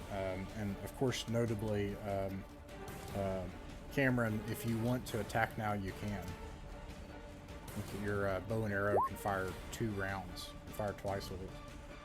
Can we all fire through the door at this thing, or do we have to get into the room? like it's not a strict representation of where you are. If you want to Okay. move, if you would have move out of the moved door. in and prepared for it, you can do that. I'm gonna go in the room on the far side here. Then All right. what the heck? Lock and misses twice, Okay. unless its armor class is 10. Yeah, good question. Armor class is 19. God. Gosh, I miss. Okay. Yeah, everybody's missing so Alright. far. And then let me know. Moss, about do you the know how snakes. to roll to hit? Or Uh. Chris the Younger, you know how to roll to hit? Not really. I never done Okay. this. So. Don't worry. Roll a 1d20. That's your attack roll. What you'll do is if you want to meet or beat their armor class, which is how hard they are to hit. So you roll so you rolled a 1. That means you miss. Yeah, you got it out of the way. Straightforward. However, because you're fighting with a short bow at range, you can attack twice each round. So you can roll a second time for your second arrow. And All right. What about I'm the afraid it's not likely that either of these will hit. But Yeah, There you go. probably you are firing into this thing, and it seems to have little effect. This thing is gigantic. What about the snakes? They're gonna attack. All So right. we're gonna have 12 attacks. 1, 2, 3. Got a nat Pretty 20 amazing. in there. What's their attack bonus, these snakes? Is it +2? They two hit dice, 1 hit dice. I'm not 100%. So this is fun. Why don't we make that the poisonous one, right? Yeah, well, because I mean, technically it is. If you look back at my initial Sure, rolls yeah. to see if they are poisonous, then that 21 is a poisonous one. So I'm gonna see if he saves. I'll find out what you need Oof, to hit on he class saves. 19 with these. Okay, there's snakes. What's the ace? Oh, yeah, you said it, 19. But I mean, it still does 1 or 2 damage, I believe. Sure. All right. This thing is able to act, and it. I apologize. I seriously, please forgive me, but I've read 2 things recently. I'm a little confused, and you brought this up before, Jay. The hit dice is the attack bonus, but Yeah. I've also read that that's the number of attacks. That can't be right. Ooh, That can't be right. No. It needs to be listed. It needs to say attack this, attack this, attack this. That's Yeah. for a fighter. Yeah. I read that somewhere. I was like, actually, I read it from Sandy Peterson. We did that, and I was like, that can't be. Ooh. Oh God! I mean, Yeah, you it's- can't it's- trust the it's- Brits. It's nightmarish enough. All right, here we go. Yeah. So it's got a They're into their dystopic worlds after all. We'll just Plus- leave them to it. 12 to hit, no big deal. Oh, you. Does a 41 hit the snake? Obvious. Oh my gosh. It does. It envelops it and does 7 points of damage initially, and it's also enveloped. Yeah, I'm sure it's dead. All right, and roll a d6 again. What about spells? Yes, if you have a spell, go for it. Yeah, magic missile. Yeah, let's do it. All right. For 11 damage. 11 damage. You actually hear it squeal, and you can see it bleeding in places where you hit it. Wow. All right. Excelente. Okay, we're Okay. gonna keep going, right? Yeah, I got a 2. What'd you get? Okay. 1d6. I got a 1. Oh my gosh. Probably not going first this time. All right, it's gonna attack. And a 9 plus whatever, and it probably kills another snake. Yeah. And let me make sure. Crush plus... Yeah, so that's all it can do. The other snake would be dead by now. It's your all's turn. Yeah, and keep shooting arrows at it. All right. Yeah, I do don't 10 know. We snake sort of attacks. skipped a declare phase, but I'm gonna Oh. have declared another magic missile here. Oh, okay. Yeah. My rolls are terrible. I rolled 4, 5, Oh, 4, no. 5. Yeah, y'all check them dice out. Everybody roll your d20s for your ranged weapons.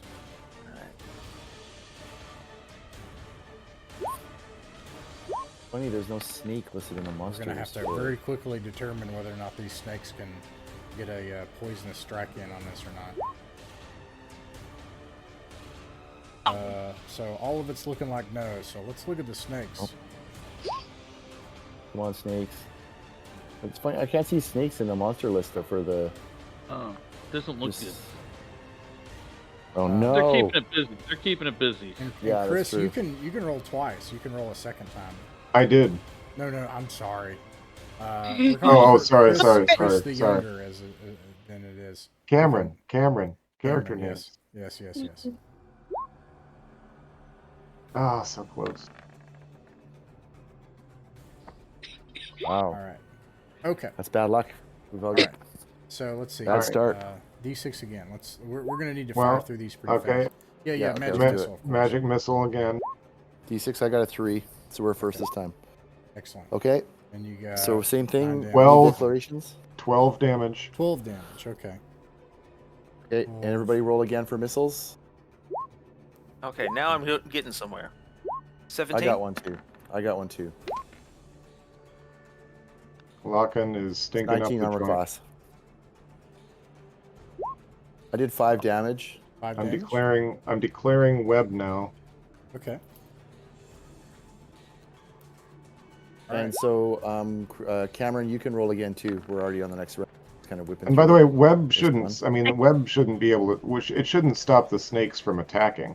You know, it'll just web them to the thing they're trying to attack anyway. Bite. Okay, Cameron misses twice. So it looks like that round we did a total of, I did 5, 6, 7 for Richard. Oh, you hit armor class 17, so that's a Alright. miss. Wait, is the armor class higher than 17? 19. 19. I don't like that. That makes it hard to kill. I did 14. So we did 14 damage that turn. Okay. What was the second damage? I missed that. I got your damage, but I. Magic missile from Chris. Oh, I yeah, did, that's right. I got that one. Yeah, okay. So Okay. I Yeah, got that. 11 the first time, 12 the second time. Did get, Oh, was it 12? Okay. let's see here. So we did a total of 17 this turn then. Jeez. All right. Yeah. Okay, and web goes off. Oh yeah, after melee or during or something. And the snakes go. Yeah, go ahead with the snakes. Let's see if we get a poison off. There we go. There's a one hit. By the way, I mean the Maybe snakes more. should have the snakes should have an Gotcha, attack yeah. bonus. If they have hit dice, they should have an attack bonus. Oh yeah. Is that a? I imagine the snakes are only like one hit die. Is it? And they should get a +1 attack bonus.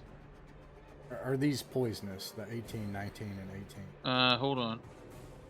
Thanks, I gotta look. Agnes. I'm fighting for every So inch how- here. Yeah. What number hits on these snakes? It would hit at 18. Or do you mean which Okay, one? so In, it's 1, 2, Number 2, number Three of 4. 2, 4, and 2, 9. 4, and 5, 6, 7, 8.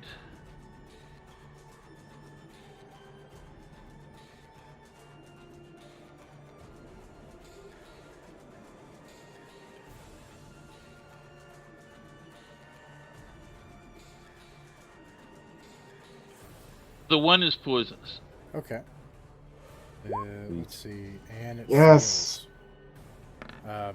And you can actually see this thing quiver as a snake bites into it, and the whole thing just like starts to curl up like sideways like this, like a carpet, like a big giant fleshy meaty burrito, and it dies that way.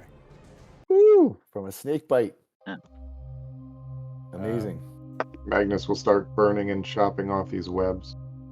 Yeah.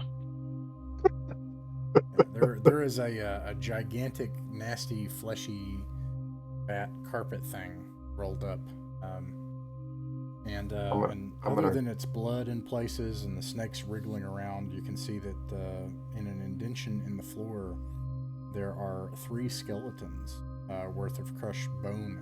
There are other bones as well, and then some things that you can only see just the remains of, fragments of clothes and various things. You see gleaming here amongst the bones is there are 2 rings. Probably the gleaming thing is one of the rings has a big fat diamond.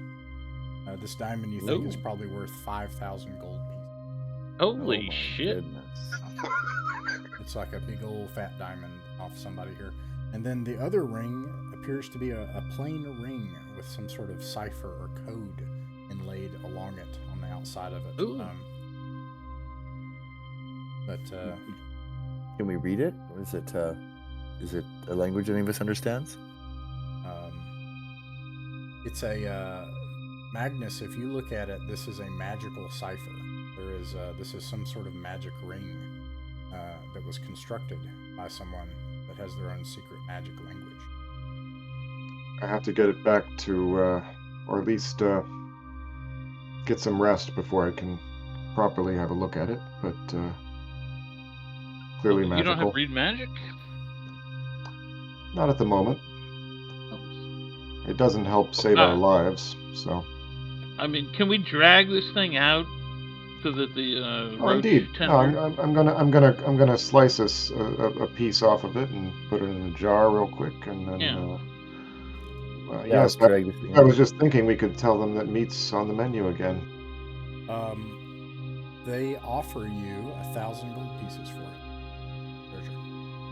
Wow. Sweet.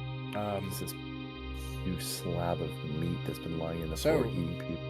Do you want to end here with your new friends and your suite that's paid for, or do you want to go back to Caden's Rest? I said we stay here. That's what I vote for too. All right. They didn't ambush us after we spent a bunch of magical spells trying to kill this thing, so that's what I would have done if I was going to betray us. So yeah, sure, let's rest here. When you come back, he's like, "Oh, yeah, I forgot that was there." I feel so safe. Yeah, I want to steal his damn hat. You want to try to steal his hat? Sorry about that. Sorry about that. Do it. Do I roll? No. Wait, is he wearing a hat? Yes. I will tell you that it seems that there are beings of immense magical power about this place, but you can try. I don't advise this. I wouldn't do it. I wouldn't do it. If you I mean, want, let me be fair. Don't do this if you're super attached to your character. Yeah, this could be the end of your character. He'll do it. This is You won't even hesitate. You can go for it. If you want to try, you would use a regular. Is it not pickpocket, or is it called something else here? It's delicate tasks. Delicate tasks. Yeah. Okay, yeah, you would have to pass a delicate task trap. You have a 15% chance to succeed. First level is first level. Yeah, this is the nature of this game. It's not forgiving. And by the way, poison. If you are hit by poison and you fail the saving throw, you don't roll high enough, die. There's That no happened to damage. me. You're just dead. Same with one of my characters. That happened to me. Yeah. So it's, High five. I will say also, if this is a sanctuary, you could bide your time and look for eventually your get the hat. You know, Yeah. Level up. so to speak. Make hat plans. Big hat plan. Yes, That does sound fun. Don't rush in. You've got a plot hook now. The hat will be yours. Okay. Describe this hat that Yeah, they what's covet. this hat all about, Ross? Come on. I actually, yeah, I'm curious myself. Let's do it. I think because this is something that happened to you all elsewhere in the other world. Actually, it was at the border space of the other world. You saw that people were dressed in an odd way. So we'll say that he does have a top hat, which none of you will have ever seen. It's bizarre. Oh, marvelous. Yeah. Now, That's pretty cool. also somebody ought to like draw this. If I'm gonna have like this landing page tavern scene, I can't draw these strange creatures and a roach man and Maybe I will. I don't know. Yeah. But anyways, you all have survived your adventure deep within the bowels of Rappan Athuk, maybe quite literally, and found a new tavern and a great deal of treasure, and that ends the adventure for the night.